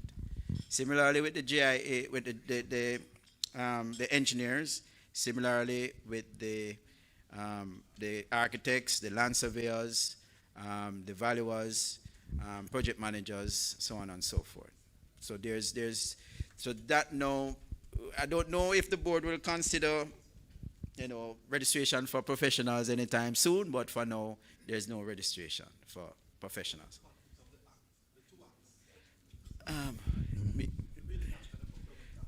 Well, I'll allow the lawyers here to speak on that one. Yes, I'll allow the lawyers to speak on that one. So, yes. I see one question over this side, gentleman. Yield to your senior, Mr. Thames. Yeah. Yes, sir. My Morning, concern morning. is how one attain, agree, and maintain a level, Yes. whether it's level, grade 1, grade 2, Yes. grade 3, or grade 4, whether in construction, electrical, mechanical, or whatever. Yes. I see where a contractor Yes. or one engaged in various activity might have 6 or 4 projects that keeps you within that qualified Okay.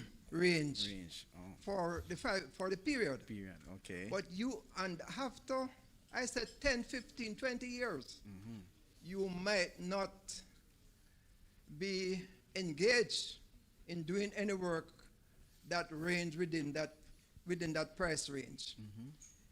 However, when you submit or request your PPC, if after having your audited statements Yes. and all the other requisites, Yes. if you fail in that regard, Yes. there's nothing for you. How can that be addressed? You have a lean period after 20 years. After 20 years. That's a good point I to think make, that needs sir. to be reviewed. Yeah, that's something we need to look into, but that's a good point you made about after 20 years. But it's something that we have to consider. But I will say, though, that in the reform that we are looking at, I know some persons ask, why not 20 years for projects? But the board requested 15 years. So we look at, some of the projects that suppliers would have or contractors would have submitted over the years, and we consider 15 years to be reasonable, but you have gone beyond 15 years, which is probably another set of discussion that will have to be had with, by the board. I think also that once it can be proven that that contractor or the person engaged in doing whatever they are qualified to do, Yes. work within the guidelines, finish the work within time, within the specified and the tendered price, Yes. those things should also be considered when one apply for your PPC. Thank you. Yes, thank you for that. And my colleague will speak about that because there's something there with respect to the monitoring of contracts. And there's some incentives there, as you have indicated, you finish on time within budget. So that is also coming. Yes, thank you. Can it only take one more question? So can... Yes. One more question? Oh, Mr. Thames? You're finished? Okay. All right. Yeah. You're good? Okay. All right. Thank you very much, ladies and gentlemen. Thank you.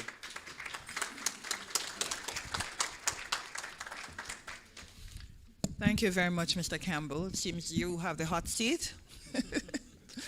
All right. We, at this juncture, we just want the minister to show him our appreciation before he has to leave us. He's a very busy man, so I invite the minister, Mrs. Morris, and Mr. Mully just to come in front here so we can show our appreciation.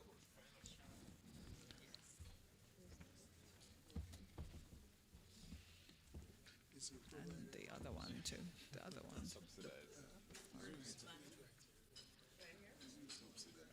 Okay. You don't want to go in the middle?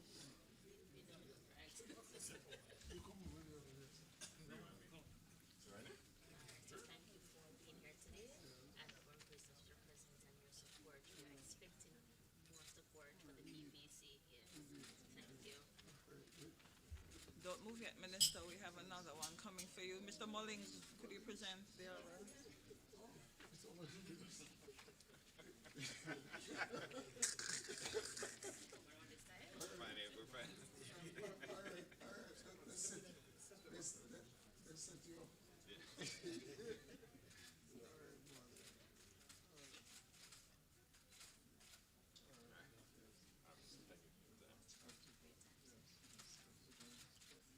Thank you, Minister. So can we cheer the Minister as he goes for taking time out to be with us this morning?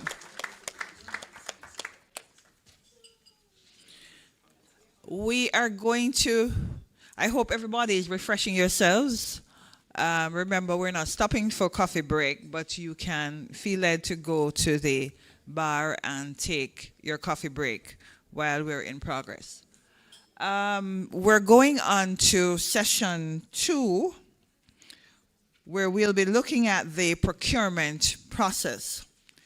The moderator for that section is Mr. Paul Williams, who is council member of the IMAJ. He's also a former second vice president of the IMAJ. And he wears a hat of managing director of the Complete Development Solutions. So Mr. Williams will take over now. Thank you, Mr. Williams. We invite persons who are on the panel to also come forward.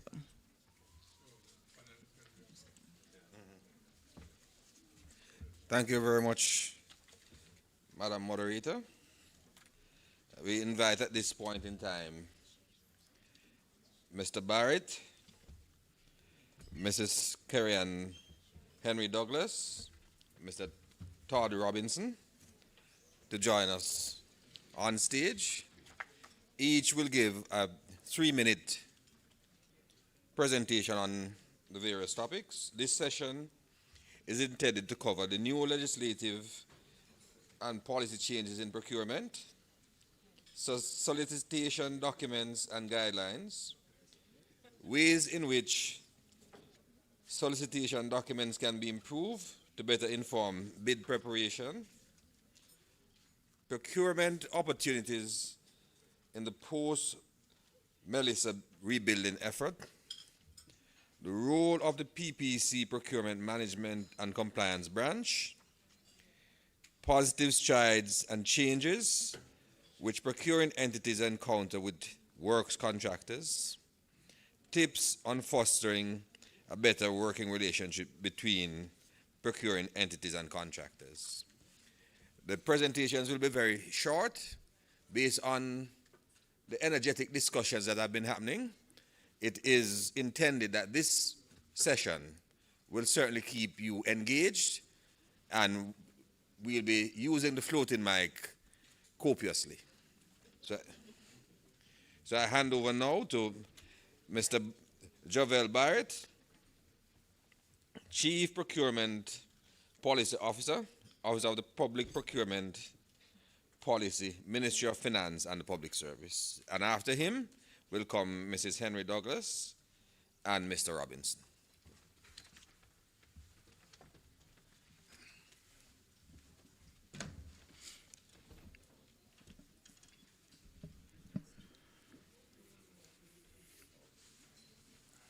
All right. Good morning, everybody. I want to say thank you to the Public Procurement Commission and the IMAJ for bringing together all of you in this room for this important engagement. It is a pleasure for me to be here to address leaders, not only in policy, but also leaders of companies that participate in public procurement opportunities and who play a critical role in the delivery of national infrastructure, goods, and services. My remarks will be brief, and I've been asked to touch on the recent legislative changes, solicitation documents, and emergency contracting. I believe Minister Main did a fairly good job in addressing some of the recent changes, so I won't go too much into those.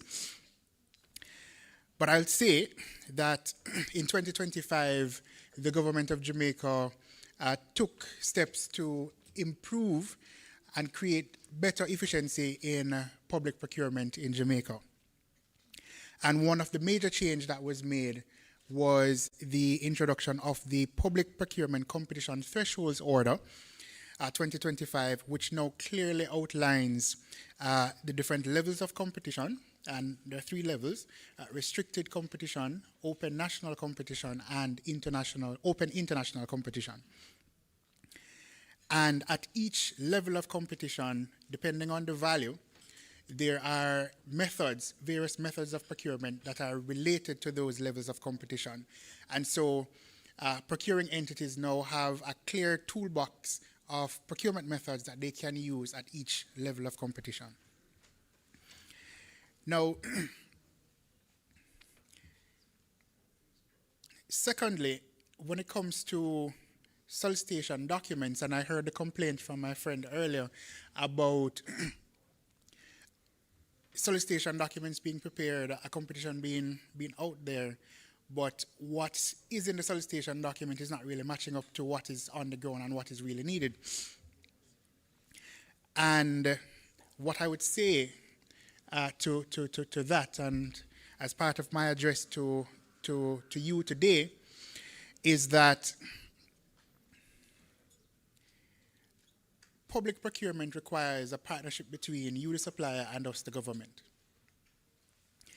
And while we expect all of our procuring entities to do the proper research and to properly spec what they want and to issue clear solicitation documents, there is still an expectation of you as the private supplier where you see in the solicitation documents that there are things that are not clear, that are ambiguous, that you need clarity on.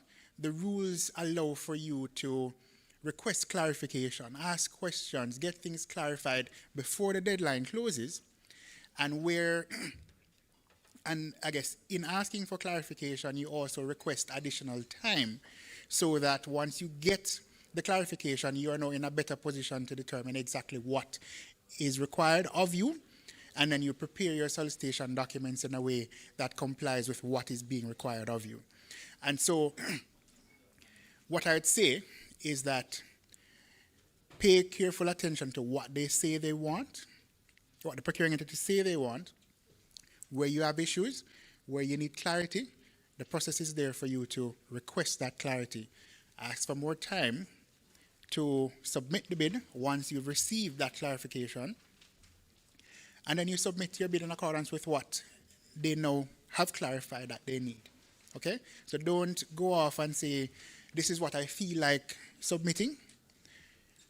Ensure that you're clear and submit what the procuring entities need so that it gives you a better chance to succeed in the procurement opportunity. Now, finally, I'd want to address the emergency contracting. Minister spoke about guidance note number 2 of 2025, which was issued and outlines generally the procurement, the terms and conditions for contracting in emergency circumstances. So far, when I checked the GoJeb platform, and I downloaded the data from there, which is publicly available and free for everybody here to go on and download the data. But when I checked yesterday, based on submissions uploaded by procuring entities, we have exceeded $11 billion in procurement contracts that have been awarded since last year. And that's just a fraction, because there are some entities who are still coming on and uploading their contract award notices. And so we are operating in a space where a lot of money is being spent, and it is important for everybody to be on the register so that you have a better chance of being able to participate. We have a number of schools that needs to be repaired and other activities that needs to be done. And Suyan will tell you that she's struggling to get contractors who have the capacity to build the schools and to rebuild the schools that needs to be rebuilt. So come on, get registered and be a part of the process and participate in public procurement. I know one of the things that contractors complain a lot about is the lack of timely payments for contracts. And I just wanted to close by saying that the law, the financial management regulations in section 49 indicates that accounting officers shall settle payments by their departments for all goods and services received from other departments, public bodies, individuals, and private institutions out of the monthly warrant issued for that purpose within a period of 30 days of their receipt, and where the amount authorized by warrant is sufficient and a delay in payment is caused by the negligence of the officer resulting in a loss, damage, or the payment of interest or a penalty, the financial secretary may impose surcharge in accordance with section 20 of the Act. Now, all of the solicitation documents have provisions that allows for interest charges to be in them.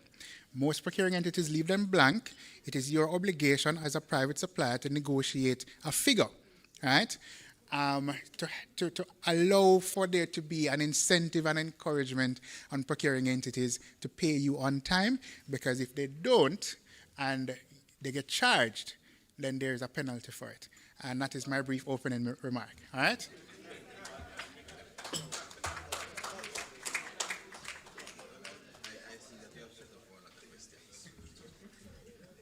Hi, good morning, everyone. I'll try to be brief. And my name is Karen Henry Douglas, and I am tasked in providing a very brief overview of the role of the Procurement Management and Compliance branch in the public procurement process. And as it would have been hinted by some of the presenters before me, what the Procurement Management and Compliance branch does is to carry out the function of the PPC in reviewing and approving government contracts of a certain value. And those are the contracts that are above the Tier 1 limit. And with the recent amendments in the regulation, the thresholds for these prior approvals to implementation of contracts have been revised or increased. And the PPC normally only comes into play when the contract values are at the Tier 2 and the Tier 3 threshold value, with Tier 2 being over 60 but less than 60 million, which means that after the head of entity has approved, the head of entity still needs the final approval from the PPC before they can go ahead and engage the selected contractor. And then for Tier 3, where the contract values are above $100 million, in addition to the head of entity's approval, it also needs to come to the PPC and to get final approval from Cabinet as well. So this review and approval process that we conduct, we have incorporated some technology to ensure that we are streamlining and centralizing our process. And the platform, which is an online platform that we use to do this, is called the Procurement Endorsement and Database Management System, PDMS for short. And we conduct the entire review and approval process on this platform to increase efficiency of our process. So we receive the submissions from the procuring entities, which are the ministries, agencies, and departments. We conduct our internal review, which is basically a compliance check in alignment with the legislative requirements or the act and the regulations. And then the board would also review and make their decision, and that decision is also communicated to the procuring entities through the PDMS. So I know you might be saying, you know, our chief stakeholder, our client, is the procuring entity, so what we actually do benefit the suppliers. But apart from safeguarding the government coffers and keeping the procuring entities in check, what we do actually benefit the suppliers in ensuring that a level playing field is set and all the persons who are eligible to participate in the process actually does get the opportunity to do so, and having participated, they are treated fairly across the board. So in doing our compliance check, first and foremost, we look at what the entity actually did in engaging the market. So we know that depending on the procurement circumstance, what we normally recommend is that the first choice is that the entities should consider open competitive process. But we do know that there are instances where these are not always applicable. So a restricted methodology is selected. So in the event the procuring entity actually select one of either restricted bidding or the single source procurement methodology, in our check we are ensuring that the procurement circumstance and the justification provided by the procuring entity actually falls within the provision of the Act, which is Section 24 and 25 respectively.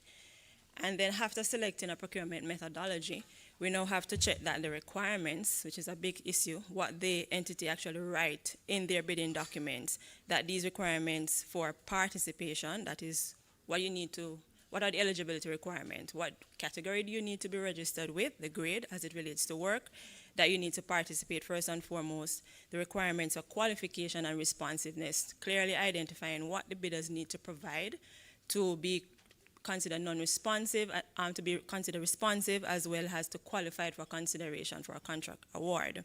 And lastly, what was the award criterion that was selected? And you really have two, which most of the time the procuring entities are not very clear in terms of how they're going to select the person that they're going to award to.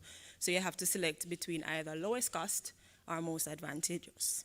So in doing our check, what we're really doing where the procurement methodology and requirement is concerned is ensuring that these requirements are clearly and consistently stated throughout the solicitation document, and it doesn't necessarily hinder participation and competition in the process. So, for example, in addition to verifying that the grounds for using restricted methodologies are justified, we also look at the notification period that is allotted for the preparation of bid, and these, based on the internal estimate amount and the methodology that is selected, needs to align with the provisions in Regulation 39. So we need to ensure that the procuring entities, based on the scope and complexity of the procurement, is allotting sufficient time for the bidders to provide a fulsome bid proposal. Then again, where the eligibility requirements are concerned, we are ensuring that all the applicable PPC category that can potentially execute the scope of work are included in the eligibility requirement. And very importantly, that the grade that is selected actually aligns with the value of the comparable estimate. Where the evaluation criteria is concerned, and this is where a lot of the procuring entities normally get it wrong, in specifying what documents need to be provided to substantiate that they have the technical competence, technical or financial competency to execute the work. We have to ensure that the requirements that are stated in the document, they are clear and they're unambiguous. And one of the things that we observed in the documents is that when scoring comes into play, the entities are not very clear in terms of they're not providing a very granular matrix that will ensure objectivity in the evaluation of the bids. So that's something that we look at as well. And of course, I've mentioned before the award criterion. You have to select between the lowest price and the most advantageous. And a lot of time we see where the P's get it wrong, they're thinking that once you have done some scoring, it's the most advantageous. Not necessarily, because you can have scoring where you're identifying a minimum technical score for consideration for qualification, but at the end of passing, that score is really the lowest price that you're going to. So it's still a lowest price award criterion. So having passed that first review, we now go to look at how the Ps actually treat the bids that are received from the bidders. So you have indicated that this is what you're going to do. Having received the bids, what did you actually do? So we are ensuring that, for one, that especially where scoring is concerned, the scoring across the evaluators are consistent. So if you have a clearly defined rubric in which you're going to score the bidders, and for example, for one particular criteria, the maximum is between 1 to 5, and there is no intermediary score, we should be seeing any 3s, either 1 or 5. And if you have in 3, there must be a clear explanation as to why that particular score has been assigned, and you have to treat all bidders on the same grounds based on the information that are provided. And also, one of the things that we have observed where non-compliance of bids are concerned is that entities love to define things as mandatory requirements that are not necessarily mandatory for submission or qualification at the time of bid. And then during evaluation, they are now considering it non-material, and they're accepting the bid without any justification whatsoever. So those things, we'll have to see clarification from the procuring entity to ensure that what they're doing is not really disadvantaging any of the particular suppliers in the process. And of course, we do have instances where we have multiple bids being non-compliant based on what has been required, and then we are not seeing equal opportunity being presented to the bidders to either rectify the bid, for non-material things, that is, and then there are still instances where bids are deemed non-compliant and they are still being accepted without any justification whatsoever. So we need to check those things as it relates to the evaluation process to ensure that it's fair and transparent. And when it comes down to the award now, we're ensuring at the end that the selected recommended bidder is actually reflecting value for money for GOG. So you can't say it's the lowest price, and at the end of the day, you didn't have any scoring rubric in your solicitation document. When you get the bids now, there are some new criteria involved in scoring, and because of that, somebody who would have been qualified to get the bid is not the person being recommended. Then, we have to send it back to the drawing board where that one is concerned. And of course, where there are extreme variances between the recommended bid sum and the internal estimate, we normally look to ensure that the procuring entities have done their due diligence to check with the supplier to, if, for example, the recommended bid sum is woefully below the recommended bid, they would have done the internal estimate, that is, they would have done some internal assessment, especially the case where all the return bids are reflecting one thing, they're all coming in below or above the estimate, then it'd probably be that the entity would have either overstated or understated the estimate, so they can't really rule out a particular bidder because their bid is below, because they would have erred in their estimate development, which comes back again to where you don't have the capacity in-house, where professional services are concerned, and you need to hire a consultant to ensure that your estimate is correct from the go, not just in terms of the total sum, but in terms of the scope that needs to be executed. And when going back to the requirements, one of the mishap that we recognize with works contracts specifically, that where the similar projects are concerned, the entities are not so very clear in defining what similar projects are. So when the bidders supply projects that could have been accepted, then the criteria becomes subjective during the evaluation process, and the persons are either deemed non-responsive or not getting the scores that they would have been deemed in the evaluation process. And we do have some instances where we see procuring entities saying that they're not considering an otherwise responsive bid who would have been recommended for award of contract because of non-performance issues. You can't just come at this junction and say you're not considering. You'd have to justify it with supporting evidence to prove that this particular supplier has been delinquent. You have tried your very best to get them to conform, and they end up failing in the process. And lastly, we have to ensure that the recommended bidder that is selected, that they are within the confines of the grade limit that they are recommended, because it might seem like nothing at all, but you do have instances where the procuring entities have oversight in that they probably would have, say, for example, requested a grade 2 contractor in their bidding document, and a grade 2 contractor has participated, but his proposed bid sum is at the grade 1 limit. they are just not eligible for recommendation for award of contract because they're doing a contract outside of their grade limit. So these are some of the things that we really check, to do check and balance to ensure that the entity at the end of the day is operating within the confines of the law, and that you, the suppliers, are not being disadvantaged, and you get a very fair chance of winning the bid when you participate. So that's it in a nutshell. Thank you very much.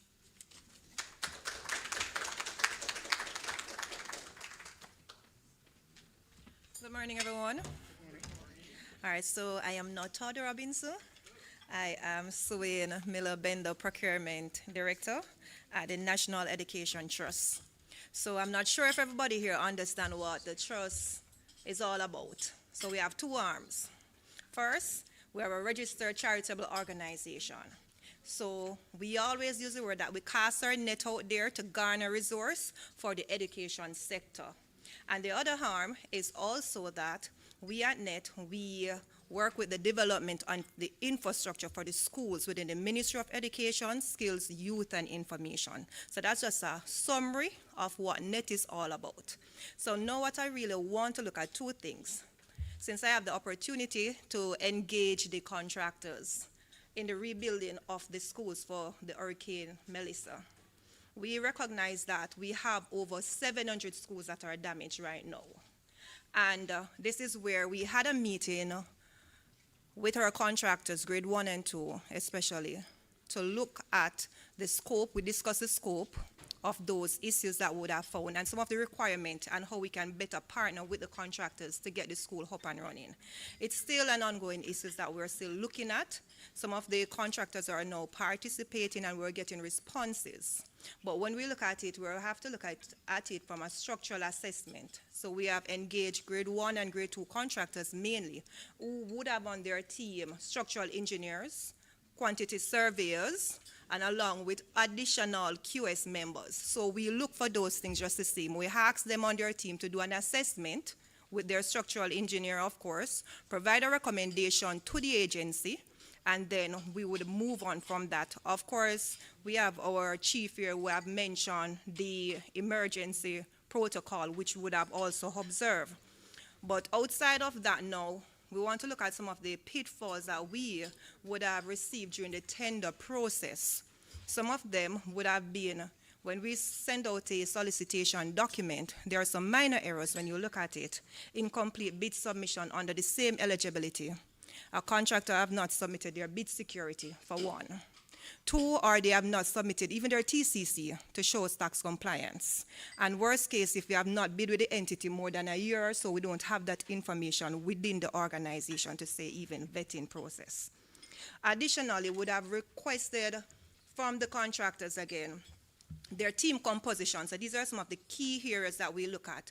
Who make up your team? Do you have a GI? Because most of our documents, I know, Sir Wallace, you would have mentioned GIQS members. We have incorporated GIQS members in our tender documents, right? To allow them to participate. When we also look at that, we ask us any years of experience from this person. We ask the engineers just the same, and we have not received even some of the PERB qualification that would have asked for.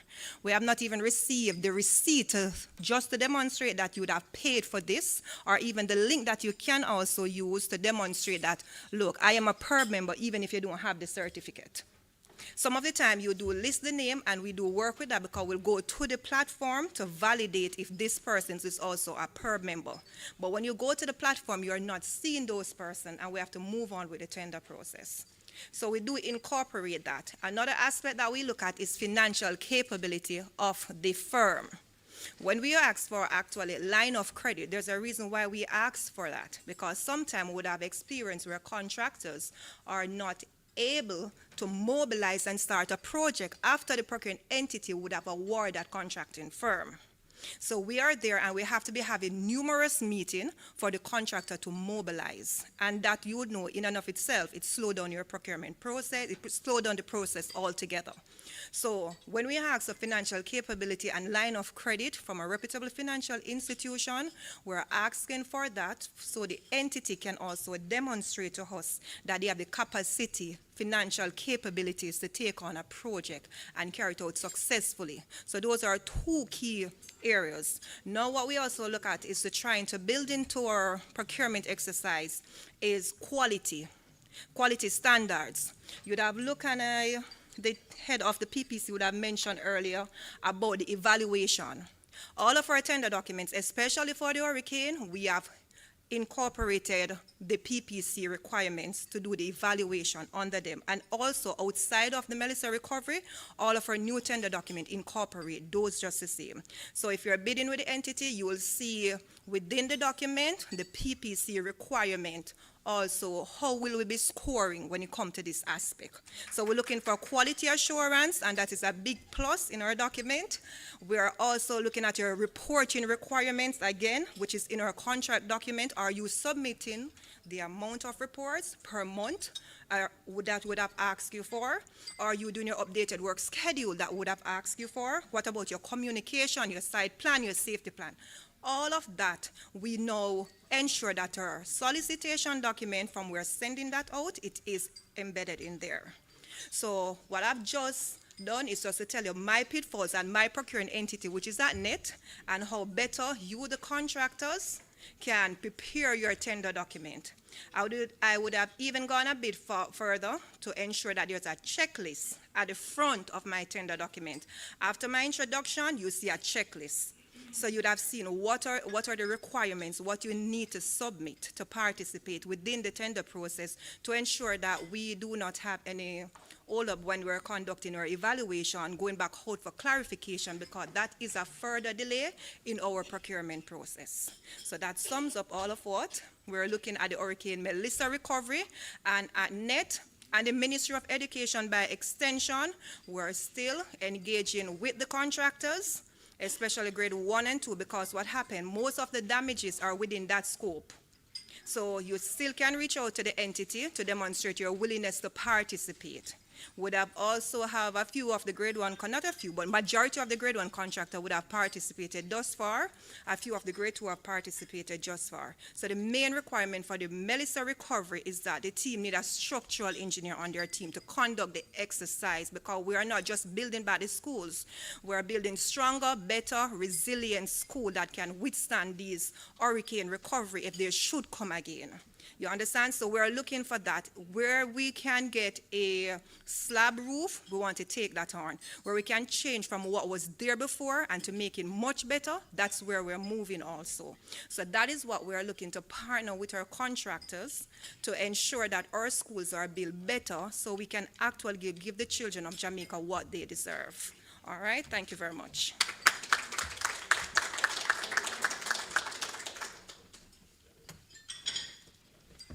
I know most of our participants are slightly distracted with the entree of our lunch, but we still have a little time, and the kitchen staff will be moving a little bit slower, since you now have a little sustenance, to get some questions in on this segment. We have about 15 minutes available for questions. So what I will do, I will move with the floating mic, and I ask the panelists to just do the answers.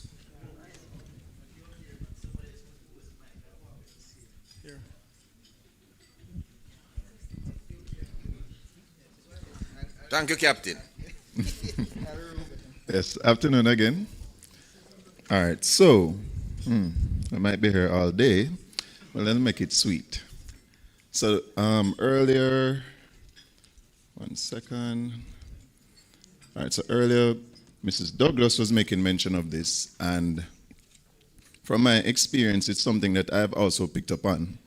But with regards to, I don't know if it is the PPC's responsibility, but it could be food for thought. But I think what needs to happen is, I think not all procuring entities are aware of exactly what they're asking you for as a contractor, because far too many times, a lot of the documents that do come out, it's like a lot of copying and pasting of the same ITB. So everybody knows the prominent clause 4 that says eligibility of the contractor, you must provide this, that.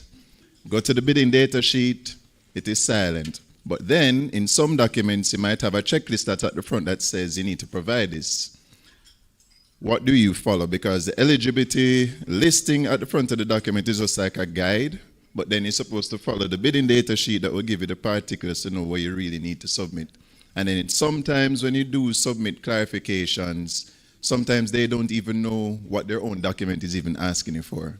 So like a simple example for the contractors here that are prominent in their tender documents, Form 4.2B, you have 4.1, you have 4.2A, and 4.2B. That is the elephant in the room, because 4.2A asks you for, you outline the similar name of the project, value, brief description of the works, procuring entity, address. Then when you go to B, on the second table on the second sheet, it asks you for more particulars that a lot of procuring entities don't even know. Like when you ask them, what is this form telling me to provide? They will tell you, I don't know. That's just what the form is saying. So fill out the form. Because they would ask you about methodology, And scope, and specifics of the project, which they themselves don't even understand what it is for the project they're asking you to provide. So it makes it a little bit confusing now as a contractor now when you hear like certain people get awarded, because I might waste my time as a contractor filling in everything, and I know it is down to the T like how they ask it, but you find out that it never needed to be so elaborate. But that is what the form is asking me to provide. So to your point about, you guys evaluating like the various submissions, comparing apples with apples, I find that not everybody follows it to the T, like say me, who is a very meticulous person, because I can tell you to the T exactly what it is asking, but a lot of the entities themselves is like, they don't know what it's asking, but because other projects or other government entities ask this, copy and paste. So something to think about. I don't know if it's the PPC should engage with them like a workshop so that everybody is aware of, what it is that we're asking contractors to provide so we can evaluate them more effectively. But I think it's something that should be looked into, for sure. I'm going to ask Mrs. Douglas to take it, but I'm also going to ask Mr. Barrett, from the policy-making standpoint, to also weigh in.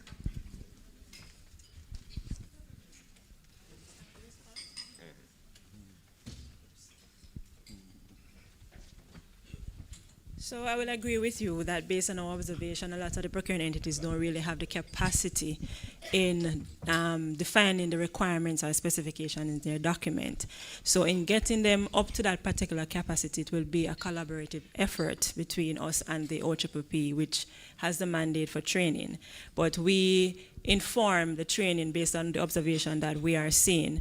And I do know what you're referring to in terms of those two forms. And I do see some instances where the entities ask for the information in the form, and because the form is not completed, they totally ignore that the information is provided elsewhere in the document. So when we do see this at the PPC, is either they're going to do a reevaluation if we are seeing that a particular bidder who could have gotten the contract has been disadvantaged. We advise them to reevaluate looking at these anomalies in the evaluation process.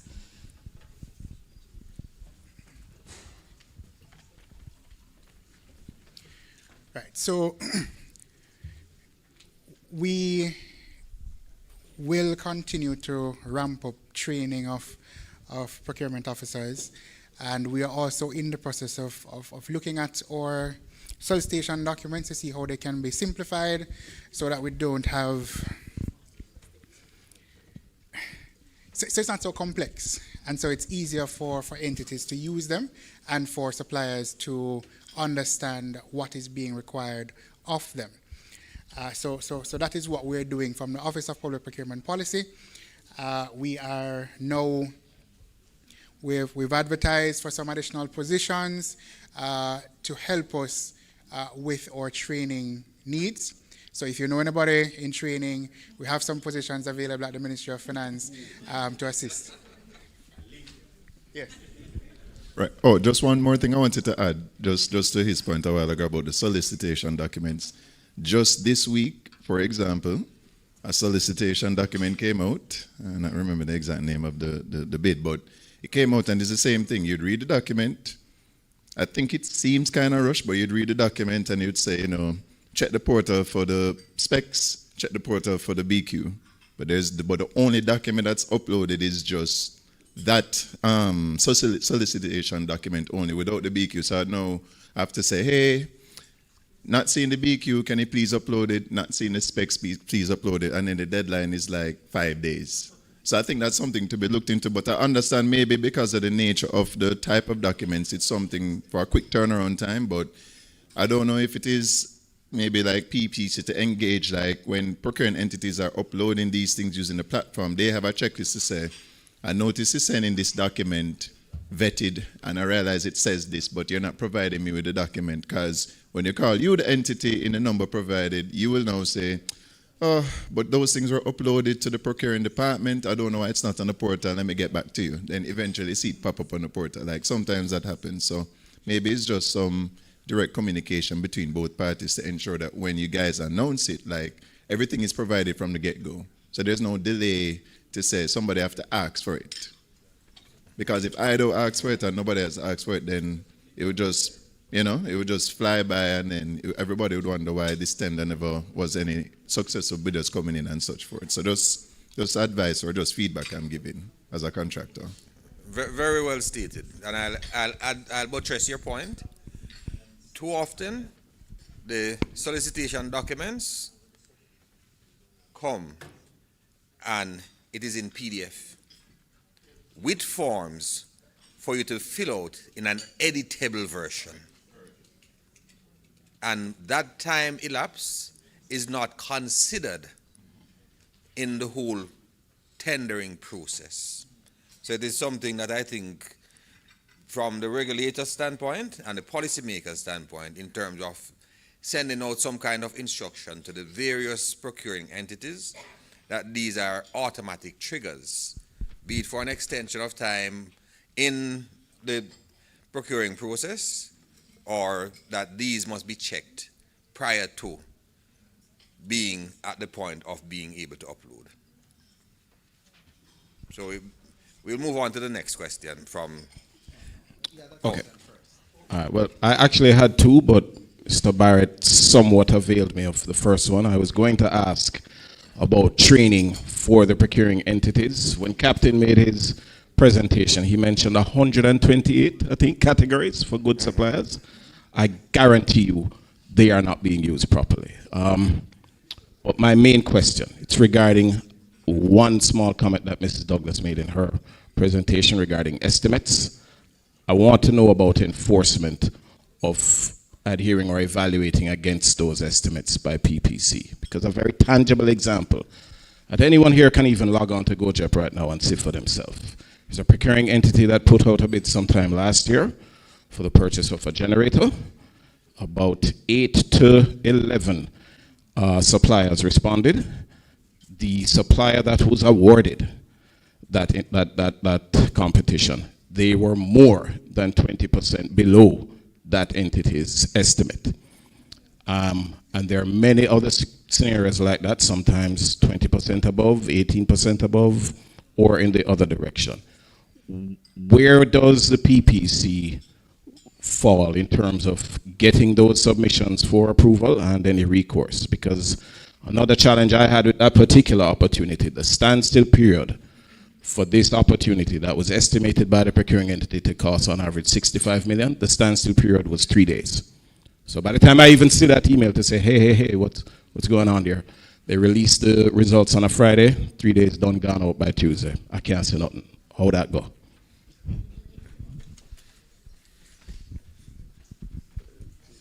So as I mentioned before, when we observe these anomalies in terms of the estimate and the response from the market, and for example, if as you were saying, the recommended bidder was way below the estimate that was provided, and probably the other bidders would have been either aligned with the estimate or above it, then if we are not seeing any... What? Right, so it would have indicated that maybe something is off with that bid. What we'd be looking for in that submission is whether or not the entity would have sought some clarification from the bidder to justify the variance between their estimate and what they are proposing, and having received that justification, whether or not the entity would have done an assessment and accepted whatever risk would have been associated with that price difference. Right, they should. If we don't see it, we'll request it from them.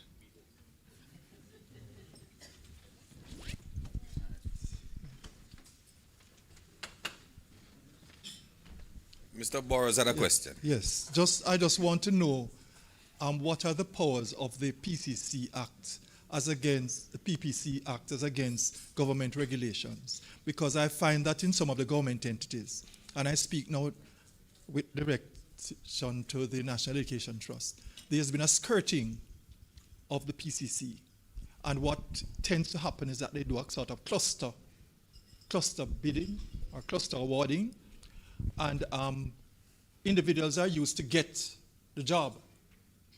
And because you don't drill down to find who is providing the information, the sort of information you're asking for, you can't get it.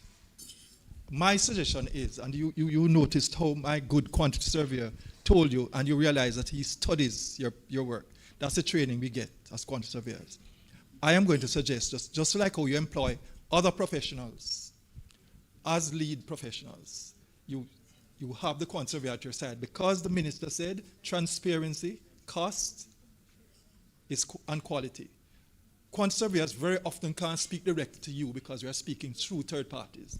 So where you have persons, and I can tell you there are agencies which insist on asking for so-and-so led teams and so-and-so led teams. It's particular to keep people like quantity surveyors from telling you exactly the impact of costs sometimes. Not always. So if you have the quantity, and you're not going to pay any more fees. That's an amazing thing. It's the fees that's a problem, or the bureaucracy that's a problem. You can get rid of that. Just like we employ an individual architect or individual engineer, get your quantity surveyor to be at your side to give you this sort of information and talk to you squarely, so you know what is the best value you're getting. Thanks for that question. I think that is not Mrs. Douglas. That would be NET.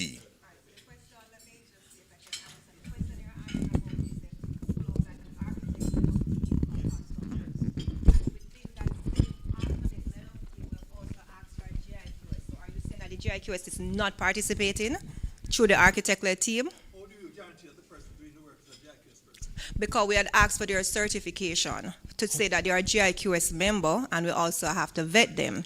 And additionally to that, on the NET team, we also have QS members that are employed there. So the same persons in our organization, they're vetting these persons just the same. So when we're doing our evaluation, we ensure, say, if we're asking for an architect-led person on our team, we also have an architect who is evaluating. We also have structural engineer. We also have QS on every evaluation. When it comes to construction work, there is a QS person there that is on that team. And I'm glad to hear that, because I know of projects, and probably not from the Education Trust, where certain persons are used to get the contract, and then some of the members of the team are told, sorry, you are no longer on our team. So what, in addition to that, because I can say you would have experience whereby I would have asked for team composition, and it's not just architect-led, but also in construction. And we asked our team composition of members. You have an engineer, you have a structural, you have a QS. When we're conducting our meetings or even on-site and you're looking for those persons to come and speak on the structural matter, the costing from the company aspect, you can't find those persons. And I must say I'm glad that the PPC incorporate now the evaluation criteria. You understand? So in our architect-led, we also request those persons to be on your team so they can participate. And the reason why NET had moved away from the individual is also to get a team composition. And you notice I don't say that it must be an engineer can come there, but you need the architect to lead it just the same.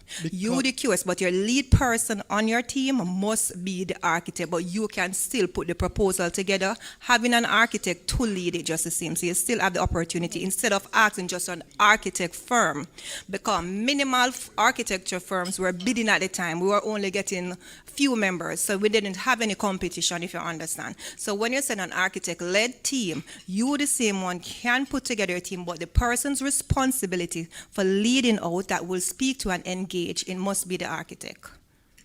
Because you are concerned about the design. Most schools are, there's no fancy thing, as the engineer will tell you. Most of the schools are not, there's nothing aesthetic about sometimes some of the designs. If you are concerned about costs, you're going to be very careful that you don't have the information on cost being filtered, which is what tends to happen. And if you don't speak like how the leader of the team wants you to speak, you're not going to work with him again, or he's not going to make sure that you're on his team next time. But you need to also understand that the quantity surveyors can lead. And when I worked in another life, somewhere else, in another country, a lot of the contracts were managed by quantity surveyors. In England, it's almost always a quantity surveyors who lead, because you are spending public funds. When you're spending public funds, it's not necessarily the design that leads, it's the cost that leads. So if you want me to tell you directly that that is more expensive or that is less expensive, you need to talk to me. I don't want to be talking with a jaundiced eye looking at my architect saying, I wonder if I saying the right thing. Because when you say so-and-so lead, well, put architect stroke engineer stroke quantity surveyor. Lead. So we know that all of us can lead. But when you say the architect leads or the engineer leads, we follow. We follow. Just to say, thank you. Thank you for the question. And in addition to that question, something that I know most of the contractors have been ailing with in recent years is the bid opening procedure or lack thereof. Something is put on the platform that bid opening will be 15 minutes after you have submissions. However, you are not contacted, you are not having line of sight of whatever behind the curtain process takes place, and thereafter some results are put down, most times without you being able to see what the others had submitted as a bid. So it is, I see a lot of acknowledgement and nods in agreement. It is not even a question, it's a statement of fact, and it is something that needs to be addressed by the PPC. Yes, just to add to what you're saying, is the same thing I was just about to say. I know the portal automatically generates something, and usually it would generate the bidders who actually were interested, who actually submitted. It might give you a rough engineer's estimate, but if you actually got the actual results, usually the estimate actually differs than what the portal tells you in most cases too. But something, I'm glad you raised that point, because it's something I was actually going to raise again to say, I think that it's dwindling down. I think initially you'd usually get results, but far often now these days you just don't get any results at all. You just get a standstill letter to say it was awarded to X person, that's it.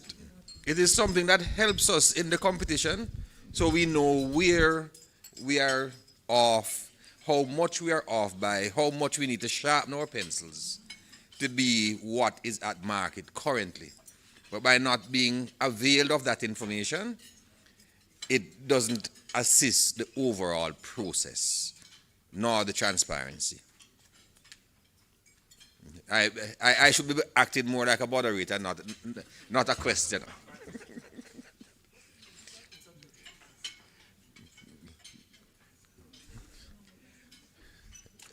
Where are we getting our next question from, or are we so engaged now with the main course that the questions have subsided?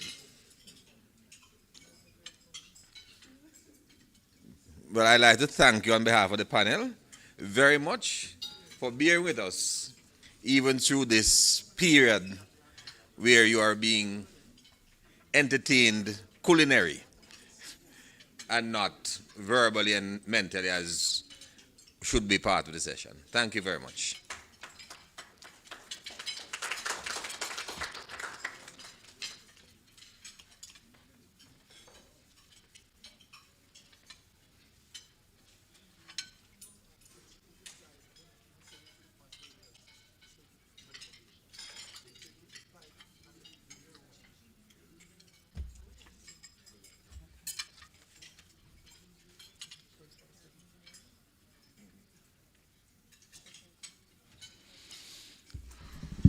Okay, that was a very interesting panel discussion, and we thank moderator as well as our individual panelists for focusing on several procurement issues within the public sector. Maybe we should just allow you to eat for another 10 minutes before we resume the remainder of the of the proceedings. All right.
So as we continue to refresh ourselves, I know some persons are not finished doing so.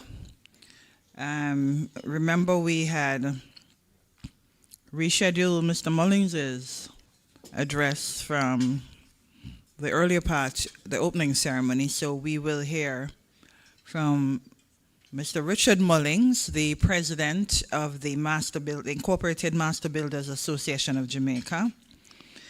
And of course, you know, that group is promoting the interest of construction firms and key stakeholders in the construction industry.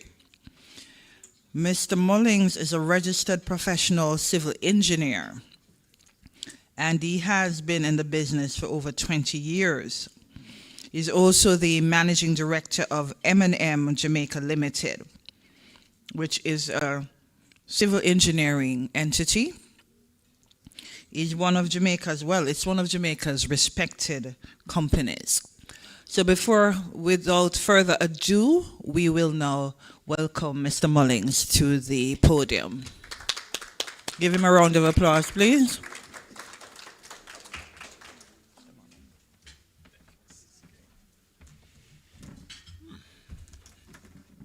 All right. Good afternoon, everyone. I think by now we all know each other, so I won't go deep into the introductions. I will just say all protocols observed, and I will again thank everyone for taking the time out for today, time out of their day to come and engage with us at this event.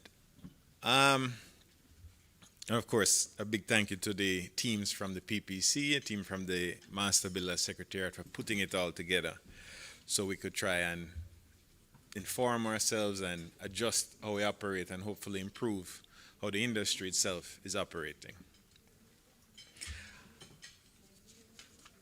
So I'm president of the Incorporated Master Builders Association of Jamaica, the IMAJ. What is that? Who are we and what is it that we do? The IMAJ is an association run by builders in the interest of builders and in the interest of the wider industry. The management team, the executive council, is made up of contractors, project managers, engineers, business owners working on a voluntary basis. We take time away from our own businesses, our families, our own projects at personal expense for the benefit of the wider industry.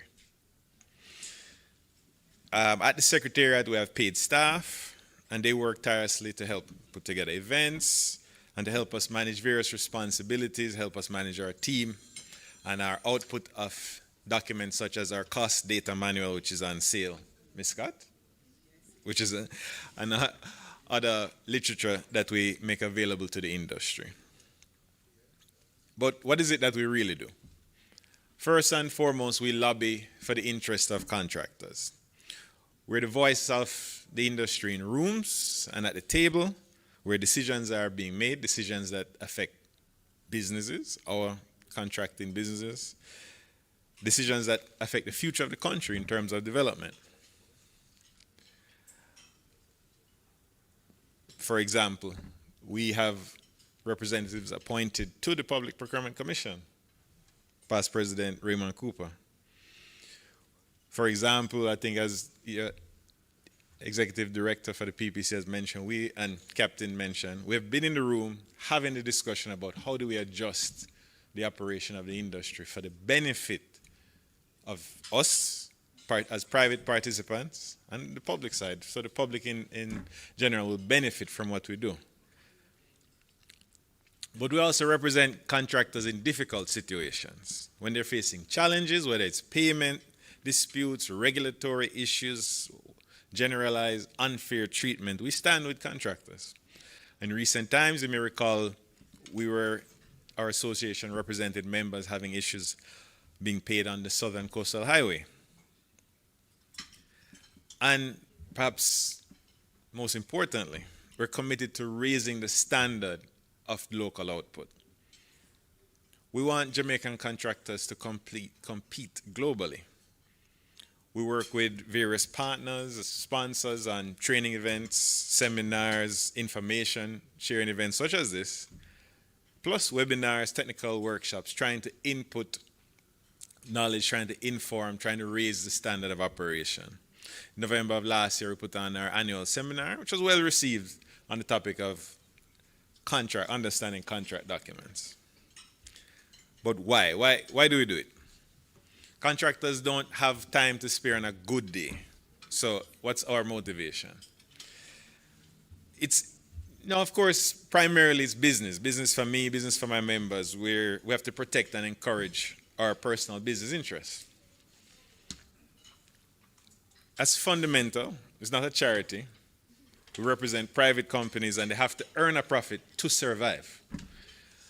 But, and it's very critical, we also look beyond just our individual success and our individual companies. We look at it as an industry-wide issue when we consider what's best for all of our businesses as a group, as a community. Then you start to realize something very important. I'll paint you a picture. I might run a successful business. I might employ 100 persons, and that might allow me to do, let's say, a $5 billion project. But if the government comes to me tomorrow and says, we have a $50 billion project and I need you to find 1,000 persons, where am I going to get them from?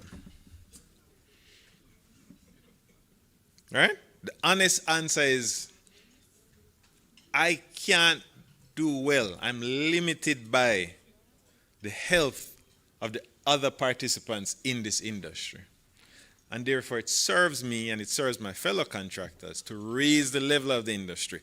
If at your company, you're having your masons, your tilers, your tradesmen get away with shoddy work, when it comes to my company, I'm going to have to pay to correct their bad work that they've become acclimatized to. If at my company, I'm having my supervisors cut corners, I'm not training them how to measure work, how to supervise labor, and so on. When they go to your company as a project manager, you're going to be behind.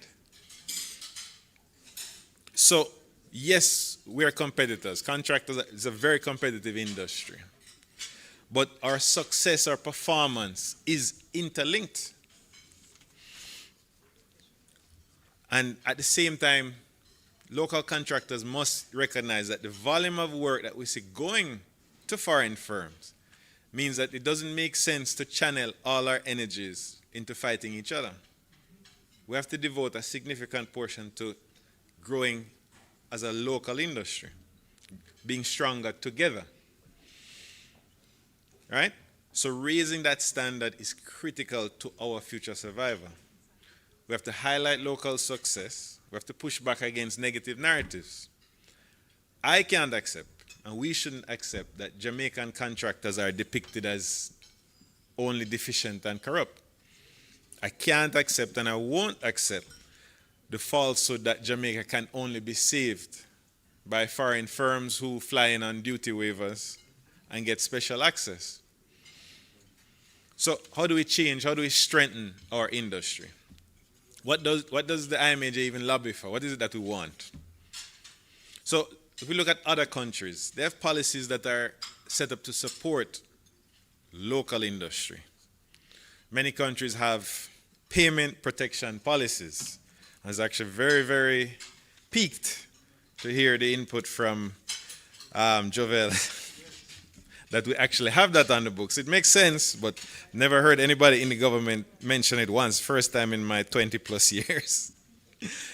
So in the United States and Canada, they have a lien law which allows contractors to secure their payment against private property.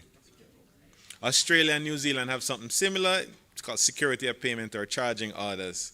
And it's not radical. It's standard practice that when a private entity invests in the property, invests value in the property of another private entity or even public entity, there must be some protection as to how you recoup that investment. It allows the industry to flow. You have countries that go further with prompt payment policies. Apparently we're on that list, but now we have to learn how to use it. The USA has a Prompt Payment Act, requiring federal agencies to pay contractors on time with automatic interest for late payments. Kenya has a prompt payment bill with criminal penalties for negligently, maliciously, or unreasonably withholding payment. Right? There's other critical issues, or one of the most significant critical issues which the IMAJ has lobbied for years, and that's the domestic margin of preference. It's a policy to give local contractors a fair competitive advantage in their own markets. Just this month, China implemented their 20% domestic preference policy for local government procurement. USA has a Build America initiative in China. If we're not careful, this will be here. The Gulf Arab states have an in-country value program, a strategic initiative to retain a portion of public and private sector in their local economy. Nigeria and Guyana have significant protection for local content in their energy sector. Ghana and South Africa have domestic protections. So all these countries understand something. Protecting your domestic industry is not just protectionism, it's common sense. Locals pay the taxes, we spend here, we live here, and some of us are lucky enough to die and be buried here. So, but what's our reality in Jamaica? It can be frustrating. We see the protection in other countries. We apparently have it on the books and we're not following it. And the IMAJ is lobbying these things for decades. And we get, a lot of time, we're just getting lip service. And I'll be honest with you, the positive relationship you see here between the IMAJ and the PPC, it is more like the anomaly than the standard. I have to be very fair to the Commission and the work that they have done. They've been engaging with us and they've been open and they've listened to us. We've seen good changes, positive changes. I think the e-procurement system is a step. It's not perfect, but it's a big step in terms of being forward thinking. And we see that they've listened to us about things like the validity period for the registration. So they're positive steps. But I don't think it's government-wide. And that is what we need to look at and to see how being cooperative and collaborative can push us forward. So that forces me to look at something, the same issue, the margin of preference. It is in our procurement law. The IMAJ has brought this up and had discussions with the ministers, multiple ministers. In fact, it's more like ping pong. We go from one ministry and get bounced to the next. But yet at the same time, we're watching foreign firms compete for smaller and smaller projects that are going to displace our local firms. So we can't just look, it cannot be one-sided. We can't have initiatives that are good in theory, but they're not implemented to benefit both sides of the industry. Or you're going to get a situation where there's work to be done, such as after a major event, if you want me to call what that event is, like a hurricane, and you're going to have capacity issues. And who's suffering? The contractors already suffered by slowly being edged out of the market. But then now when you have a sudden need for them, now the people are suffering. So the contractor evaluation program, that is a good theoretical exercise, mechanism to go and evaluate the standard with an interest to raise the standard of the output of your contractors and to judge them against something. Now, we can't complain about being judged against a standard, but we can't also set the standard just for one side of the equation. Right? There has to be something that is positive, and we do have an issue in the country where once we start judging people and evaluating people, especially on the public sector side, it can come across as a crusader crucifying somebody. And I don't really have the prescription for that, but we have to look at a positive way to gauge the operation of public entities, because a lot of the time the entities have maybe personnel issues, but they also have resource issues that don't come to the fore. And maybe if we had when we do evaluation, we had an evaluation mechanism that was fair, not crucifying, but a fair system to look at the issues in the entity, the performance issues, why we don't get the instructions, why the project isn't scoped properly, right? Why you're not paying the contractors on time, right? Then that might push us to adjust or to be realistic as to what's really going on so we can make positive changes. Because I'll point you to something which I don't know if people understand or appreciate it. What I perceive one of the largest motivations for why we see public entities or the government or elements in the government using large foreign firms in place of local firms is sometimes to get around their own procurement and their own public sector. Not to mention to get financing. So the poor because they squeeze the poor Jamaican contractors $1 too far. So we have to think, we have to have a commitment to change, a commitment to positive change and growth. And I want to emphasize something. The master builders is not just fighting for large contractors, established contractors. It's not elitist, it's not exclusionary.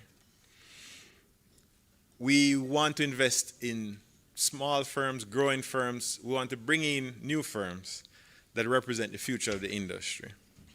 Right? The association has a lot to offer in terms of access to training, networking, opportunities, even references. We get non-stop requests from the public at large, homeowners, small businesses, for small contractors to undertake private work.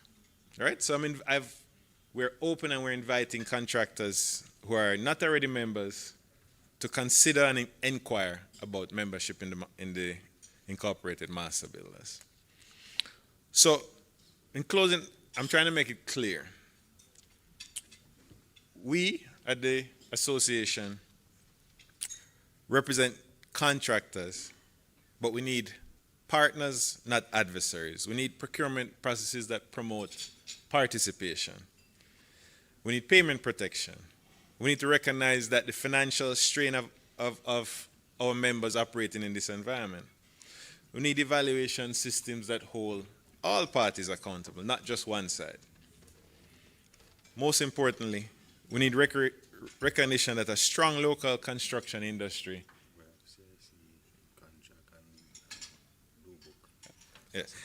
is a national asset, right? So the IMAJ will continue to fight for these principles. We continue to advocate, to lobby. But we need engagement and we need support. We need the voice of our fellow contractors.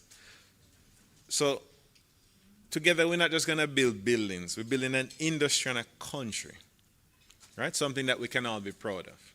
So I'm going to thank you for hearing me out and the time, and I'm going to remind everyone again that we have our documents, CIC documents, our cost data manual, the revised cost data manual for the new rates this year. They're available for sale at the back. Correct, Ms. Scott? Yes. And I'm going to thank you again for taking the time out to engage with us today. I hand over to you, Mrs. King. Yes.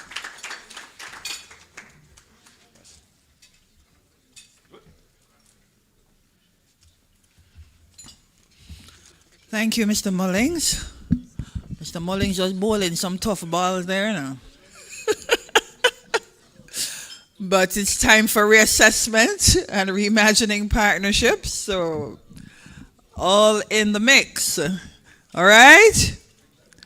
Everybody fall asleep now, okay? I'm going to ask you to change your positions a bit. Can you just stand? Get the circulation going. Stretch to the top, to the side.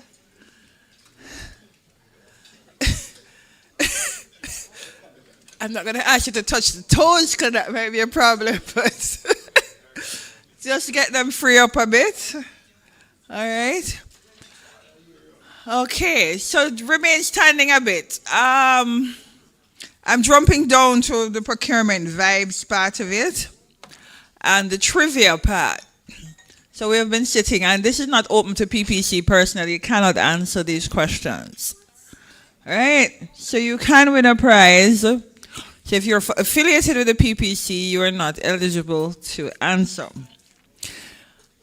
And the person who's answering has to come to the front, take the microphone, or where's the floating mic?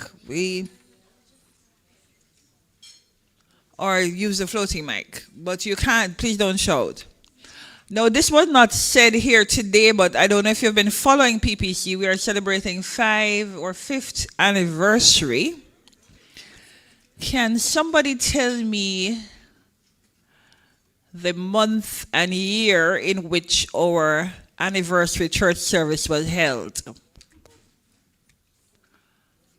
The month and year in which our anniversary church service was held. I don't want PPC people to be saying anything out loud, you know. Come, you have to talk in the microphone.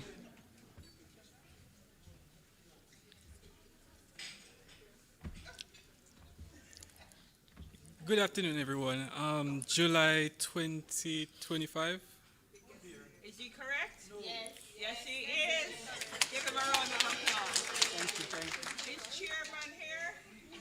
Where's chairman? Can you present him with a gift?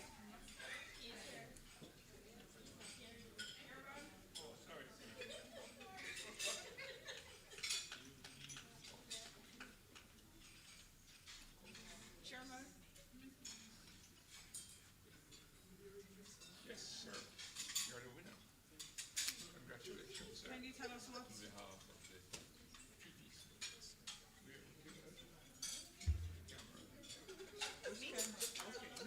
Camera here.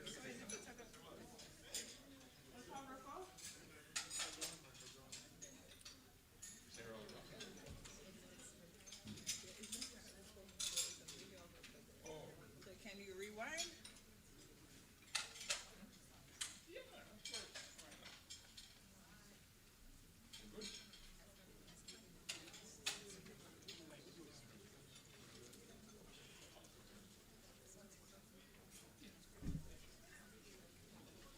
All right, give him a round of applause.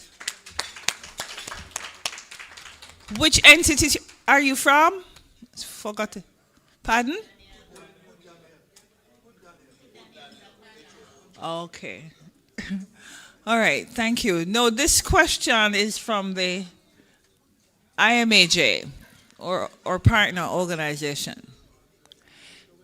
In which year, you have to come to the microphone, in which year was the IMAJ, which is the Incorporated Master Builders Association of Jamaica, incorporated? My goodly contractors, you can win something new. Mr. Mullings, they're not embarrassed. No, you're not allowed to, sir. No, none of the heads of entities can answer.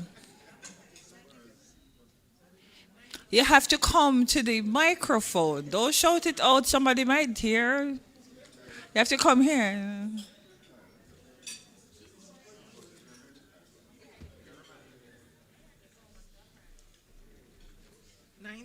1959. Miss Scott? She said 1959. Is she correct? No. All right. All right, somebody else? You're warm, but not warm enough. I'm guessing. Should I have a man first and then? All right. Okay. All right. I'm saying 1952. Yeah, she is. You told her? You really told you? So. All right. Stay here. Stay here. Just tell us which entity you're from. The National Education Trust. All right.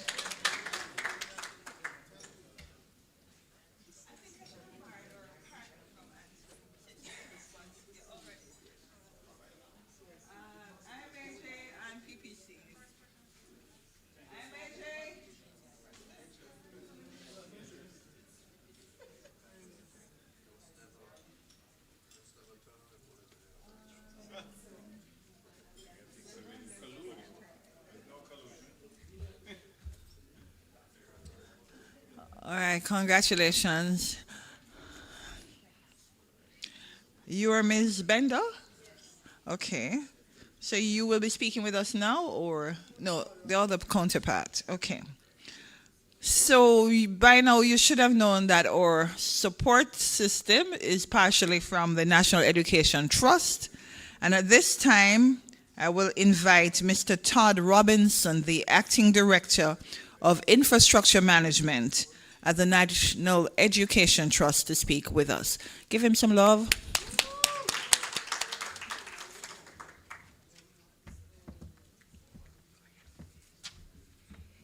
All protocols already observed. Good afternoon, everyone. Hello? Hear me better now? All right, firstly, I'd just like to say thank you to the IMAJ and the PPC for inviting us to this lovely event. It has truly been enriching for me personally. I'm sure my colleagues share the same view. My colleague, Mrs. Miller Bender, she would have given such a fulsome presentation. The only thing she left for me to give is do a little promotional work and also the lunchtime entertainment. So just on the topic of promotion, we are currently advertising 2 projects.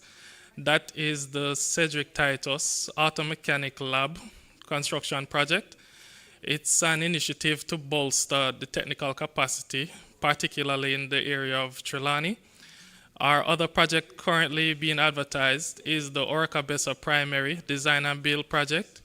It is, you could look at it as a redevelopment of that facility. It's a unique opportunity for designers and builders to show their quality. So we're encouraging contractors in the room to bid on those projects, and we look forward to the submissions. On the topic of Orca Bessa, I saw a contractor in the room. He's actually from St. Mary, so I don't know if that's a sign that he should be first in line to bid. So we look forward to those. Wait, he's hiding behind the column. Mr. Grant, how you do? So we look forward to those submissions, and we hope that both projects will be very successful. Continue to support the National Education Trust. We look forward to whatever else comes in store. As you also know, we are currently fighting the good fight with Hurricane Melissa. Continue to support us, not only on the contractor side, but we have a donor unit donating supplies. I know everybody in here is a qualified donor. So pull your resources together and show some support. Thank you.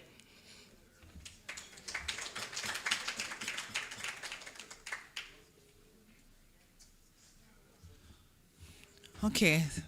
Thank you, Mr. Robinson. That was quick and good.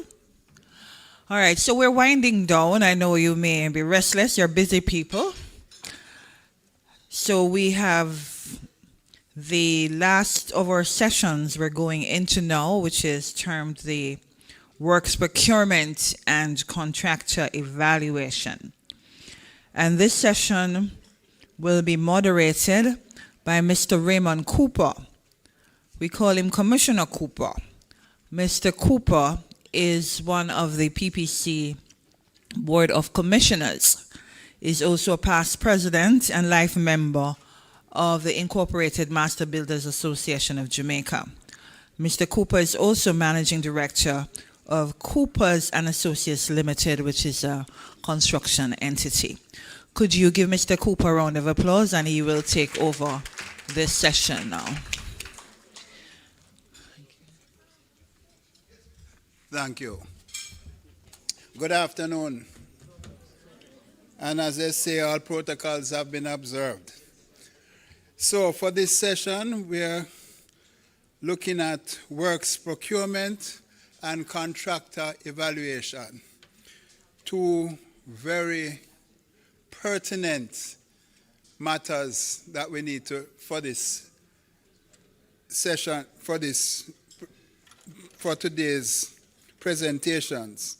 And to lead us in those presentations, I'm going to invite Mrs. Sue Ann Robinson Hall, the Technical Services Manager Works of the Procurement Management and Compliance Branch, PPC, and Ms. Shauna K. Rowe, Senior Director, Contractor Performance Monitoring Branch, PPC, to make their presentations in that order.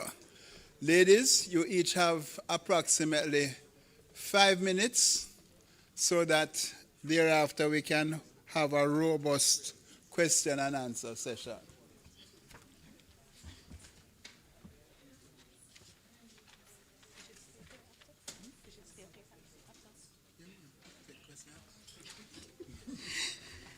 Good afternoon, everyone.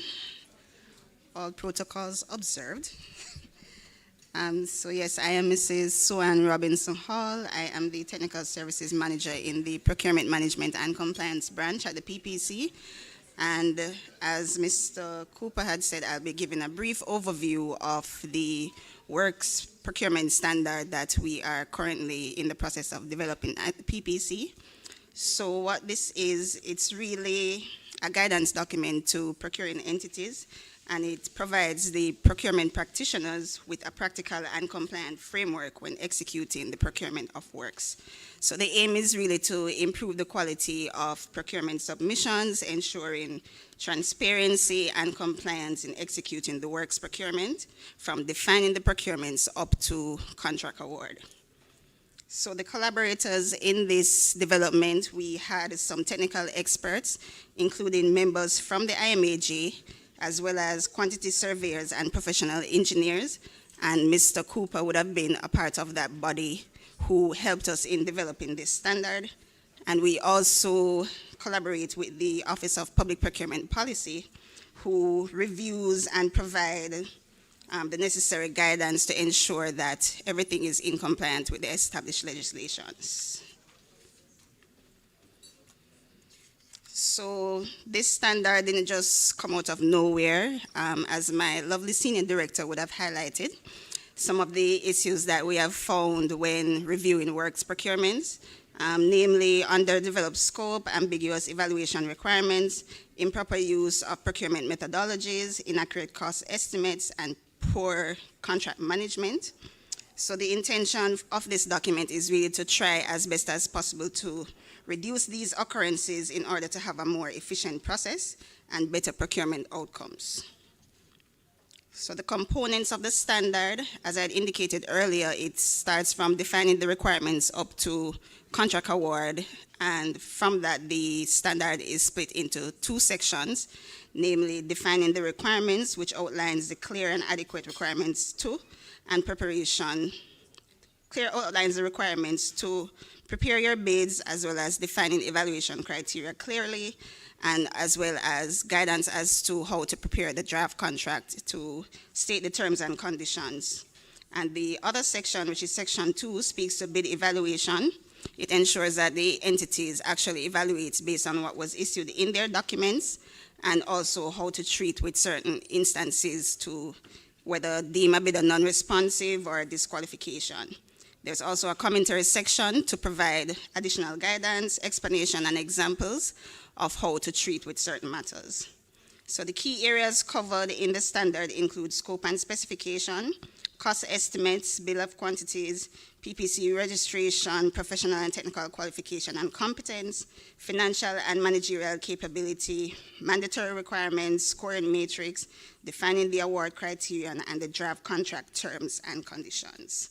So we want to emphasize, as Mr. Delta was saying, that we do have in the standard that the procuring entities are encouraged to engage professional services when developing their scope and their bill of quantities, because sometimes the entities know what they want, but they cannot properly articulate it in the document. So we ensure that that is included in the standard. So we ensure that that's in the standard as well. And finally, this document, the development commenced early last year, and currently it's with the Office of Public Procurement Policy to finalize their review, and the intention is to have it published in the next financial year. So yes, that concludes my brief overview. I'll now invite Ms. Shauna Gayru from the Contractor Performance Branch. Good afternoon, everyone. I have been blessed with all of 5 minutes to try and cram all this information in. So please bear with me. If we can just jump to slide 3, please. I need to start out by saying I know that the evaluation or auditing aspect of any business model is the least favorite. People don't like to be audited. People don't like to be, I can take an extra 5. People don't like to be audited. They don't like to be reviewed. Even when in your mind you know that you have done everything to a T, it is still anxiety-filled when it comes down to being reviewed and being audited, especially by a regulatory body. However, I implore you to embrace this aspect of it because it really does serve not just you, but not only the nation, but all parties involved. I'm not going to go through too much of this slide because Minister Main had mentioned most of it in terms of the necessity and utility. But the CCPEP is a national initiative aimed at strengthening public procurement in Jamaica by systematically assessing the performance of contractors and consultants within the government sphere. Now, there is also another element of it. So they always say, so they are being assessed. How do we assess the PEs? Because we hear the challenges and we hear and note whatever the challenges are, not only on behalf of the PEs, but you as the contractors in terms of, and someone mentioned, for example, I'm supposed to mobilize in May, I don't get the check until August. We're supposed to do something, and there are issues that the PE pose as well. So this program can also capture that, even though it's not primarily for that. Next slide, please. All right, what are some of the benefits to the contractor? One, it provides performance using a standardized criteria, not opinions or formal reputations, as well as contractors know exactly what is expected and how they will be assessed.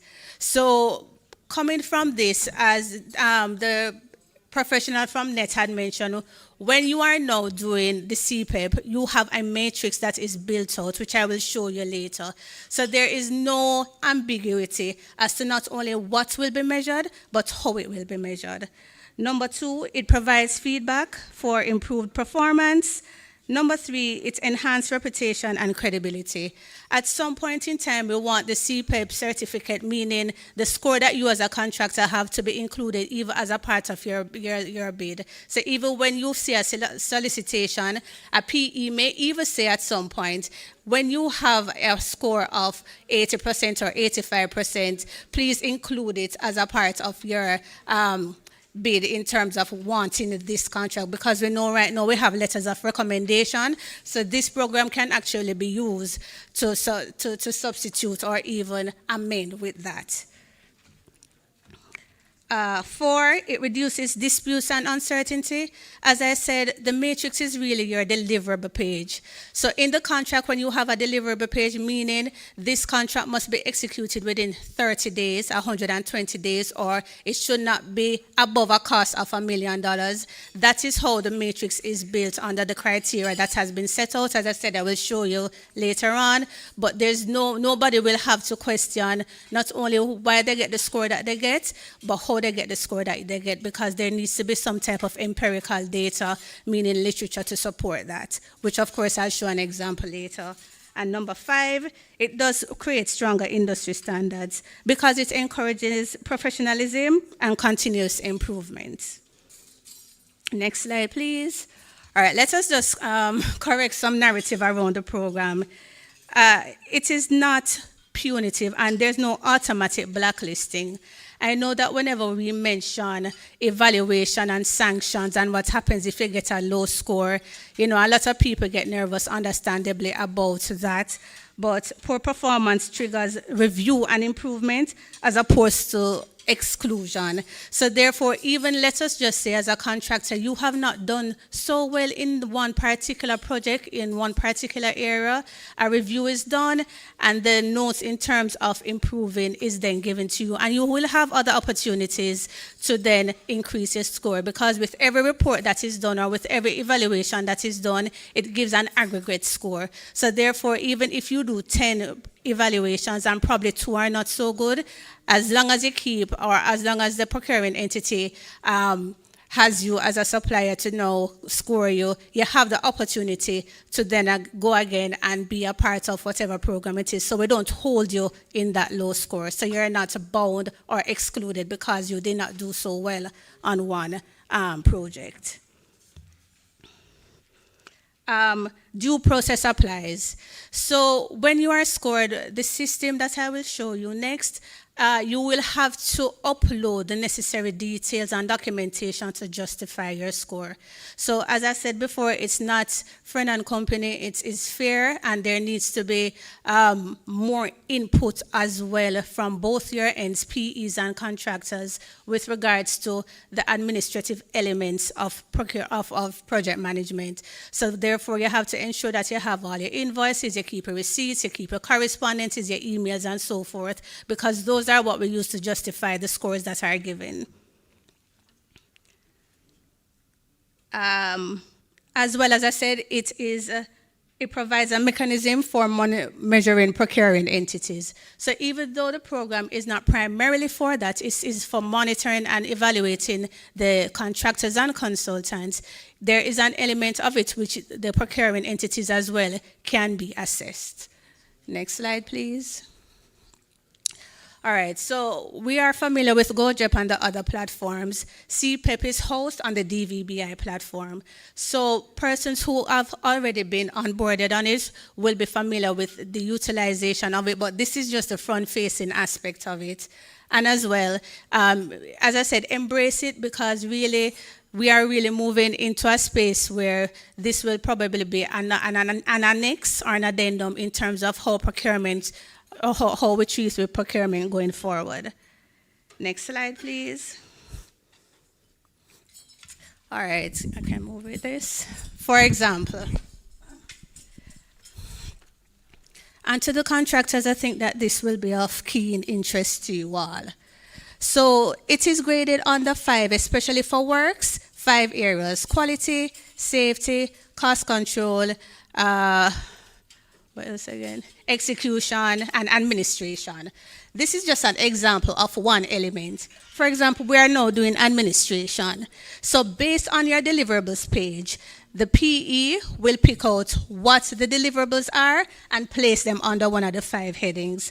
Let us just say here now, number of calendar days it takes to complete task. You are now required to complete the task, if it meets the requirements, in 43 days. Whatever it is that we pull from the matrix in terms of what the PE has agreed on and you have signed to, in this example, 43 days will meet the requirement.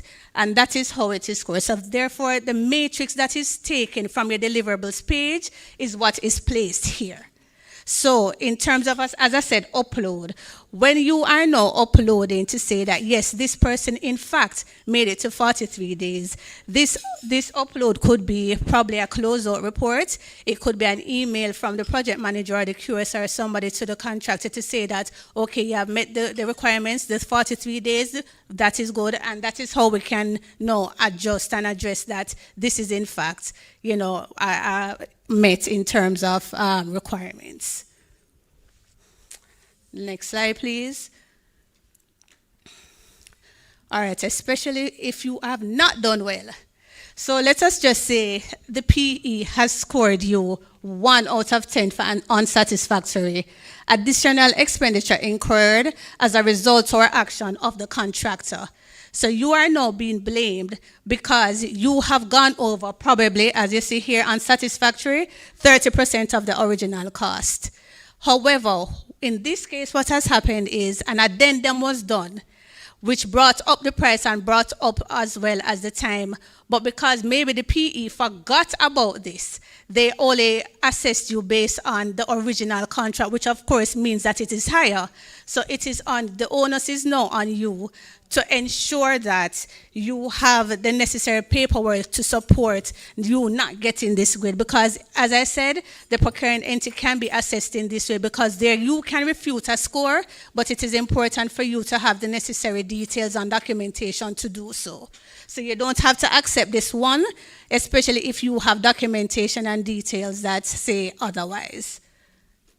Next slide. All right, the way forward in terms of partnership with IMAJ. So the IMAJ will act as an industrial liaison and advocate for the work that we're doing here at the PPC. They will provide peer education, guidance, and awareness because, of course, we at the PPC can't do it all. So I'll be liaising, and my team as well will be liaising with the IMAJ with regards to handing over and training. So therefore, maybe contractors as well feel more comfortable coming to the IMAJ than a PPC. Promote performance evaluation and provide loops for continuous improvement. And of course, next slide, please. That is it. If you have any questions or concerns, especially...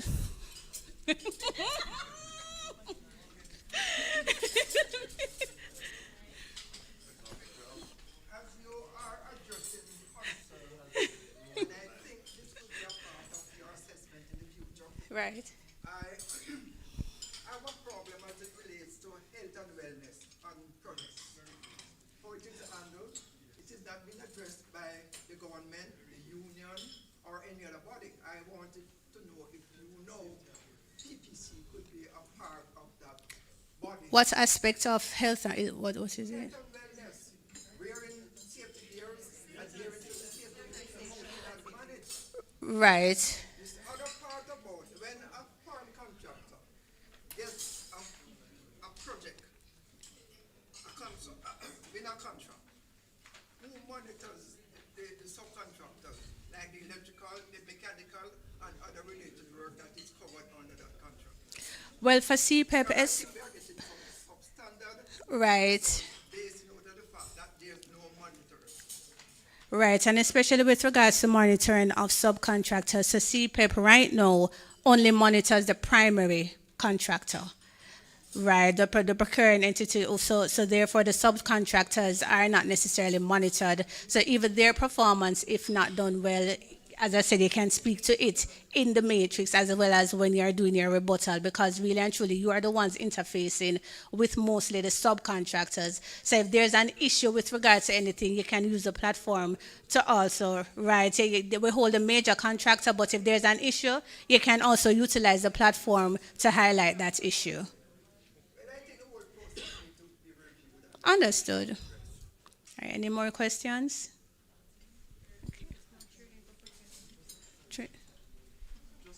Just a clarity, the matter of health and safety at work, which I totally agree, Mr. Dunstall, is totally neglected. It falls under what is called the Factories Act. And the Factories Act deal with people on the factory floor. The construction industry is considered, although the construction industry accounts for about 12% of the GDP of this country, we don't see the value. And probably what we should be asking is the PCC to insist that certain health and safety standards be made. Yes, they do. So therefore, I gave you two examples, one for administration and one for cost control. There's a whole section as well that speaks to health and safety, like gears and incidents and things like that. So it does do it, yes. Oh, sorry. You would have seen today that the IMAJ has a health and safety manual, which has actually been out from about 2010, which was brought out in keeping with the JOSHA, Jamaica Occupational Health and Safety Standards, that were to have been, but have not yet been promulgated into law. Okay? I think that for the procuring entities, what needs to be written into the contracts is the need for even the use of that particular manual as a minimum on the construction work sites. It is actually a part of the GIC agreement now that all workers on site should, and I want the word should, each be given a copy of the manual on each site and signed to have received it, so that there's no excuse going down the line that they did not have this thing. But I think it's something, the matter of health and safety is something that you could look at incorporating. Yes, it is actually one of our 5 criteria within, so it is actually there. Oh. Let us see. We can keep my Don't know if this is the right question, but I realize that you're presenting on the CCPEP. Right. But I think, has there anything brought to the table about the PEPEP? Right? Because I noticed that the focus is really on contractors, right. but remember, you have two parties to a contract, and it should be both beneficial to both parties, So to me, I think we should also put emphasis on the procuring entities We too, have been hearing because that a lot. We have, and Something maybe else- it is something to come, but Right. in the meantime, please utilize the CPEP with regards to the assessment. So therefore, there's not one built out similar to this for PEs as yet. So you'll just have to utilize your refutal buttons and so forth with regards to the grades. But as I said, everyone, you need to ensure that you keep your literature. Though, it is so astounding to me that you're having a $100 million contract. You can't find the contract. You can't find the Exactly. invoice. You can't. Something as simple as This that, program really requires you to be administratively strong. Right, because just one point I'd make, and an example that was raised earlier, and is a similar thing, because just something as simple as don't remember who mentioned it earlier, but having the criteria for contractors to demonstrate that they have the financial resources for a project, say a $100 million contract. Okay, I'm a grade 1 contractor, so this is easy for me, right? But I think what we often don't look at is the fact that, remember, a contractor is not sitting down with one job at any given time. So he's spreading his resources wisely to ensure that he can fund all of the projects going on. So if me as a grade 1 contractor now, I'm submitting a claim, and I've been on far too many projects, I won't list them here, where you submit a claim and you don't get honored, and even though the contract has the clause in there for interest payments and late payments, which we all know that's not really going to happen, you don't get paid till like a year later, and then the contractor then gets blamed, or 2 years, 2 years, and then the contractor gets blamed for a 12-month project that he can't finish, not because technically that he can't, but he has his overheads to cover, his staff to pay, Right. regardless if they work or not, they have to get paid every month, and stuff like that. So I don't think we factor those things when we're doing like these evaluation things. So I commend this approach. This is good because it's accountability, but it needs to happen on both sides. Both understood. So everybody feels that they're treated fairly and equally. Understood. Right, anyone else? All right, thank you. Any further questions? Okay, thank you.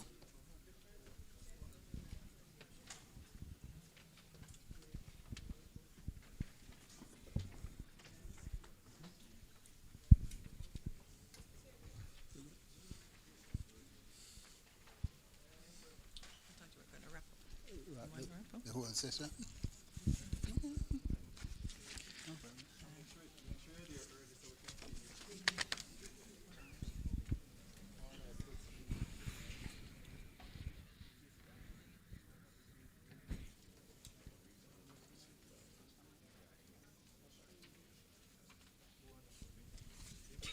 Okay, so we're moving on to what is known as the closing exercise. We have heard a lot of presentations. I don't know if there are any questions from any earlier presentation or any combination when you consider all that has been presented. Is there any particular question that anyone might still have lingering at this time? Okay, well, good. That means that we have accomplished one objective, to answer all questions. So I would just like, as we close, to thank the planning committee from the PPC and the IMAJ, the team, for putting together this wonderful program. And we look forward to a continued mutually beneficial working relationship between the PPC and the IMAJ that will no doubt resound to the benefit of contractors as they participate in an improved procurement process. I know the matter of the PEs is a burning subject. I know exactly what it is like. I can tell you that I have been on 2 jobs at the same time with the same set of consultants, 2 different PEs. I go to one site meeting one day, on one hand, one day where payments are being made regularly, and the people say, Cooper, you're the best contractor in the island. I go to the next job and the next day where the payments are not so regularly, and the people are asking, Cooper, what wrong? What happened? Why can't we move the work forward? But the problem is not the contractor. The problem is the procuring entity. There is a lot that needs to be done on that side, but I know that the PPC and the OPPP are working to look at the issues with the procuring entities, and also in the process we want to take on board the concerns of the contractors. If there are no further comments, I'd just like to thank you all for coming, and again, so that I don't forget anybody, I would just say thank you again to the planning team.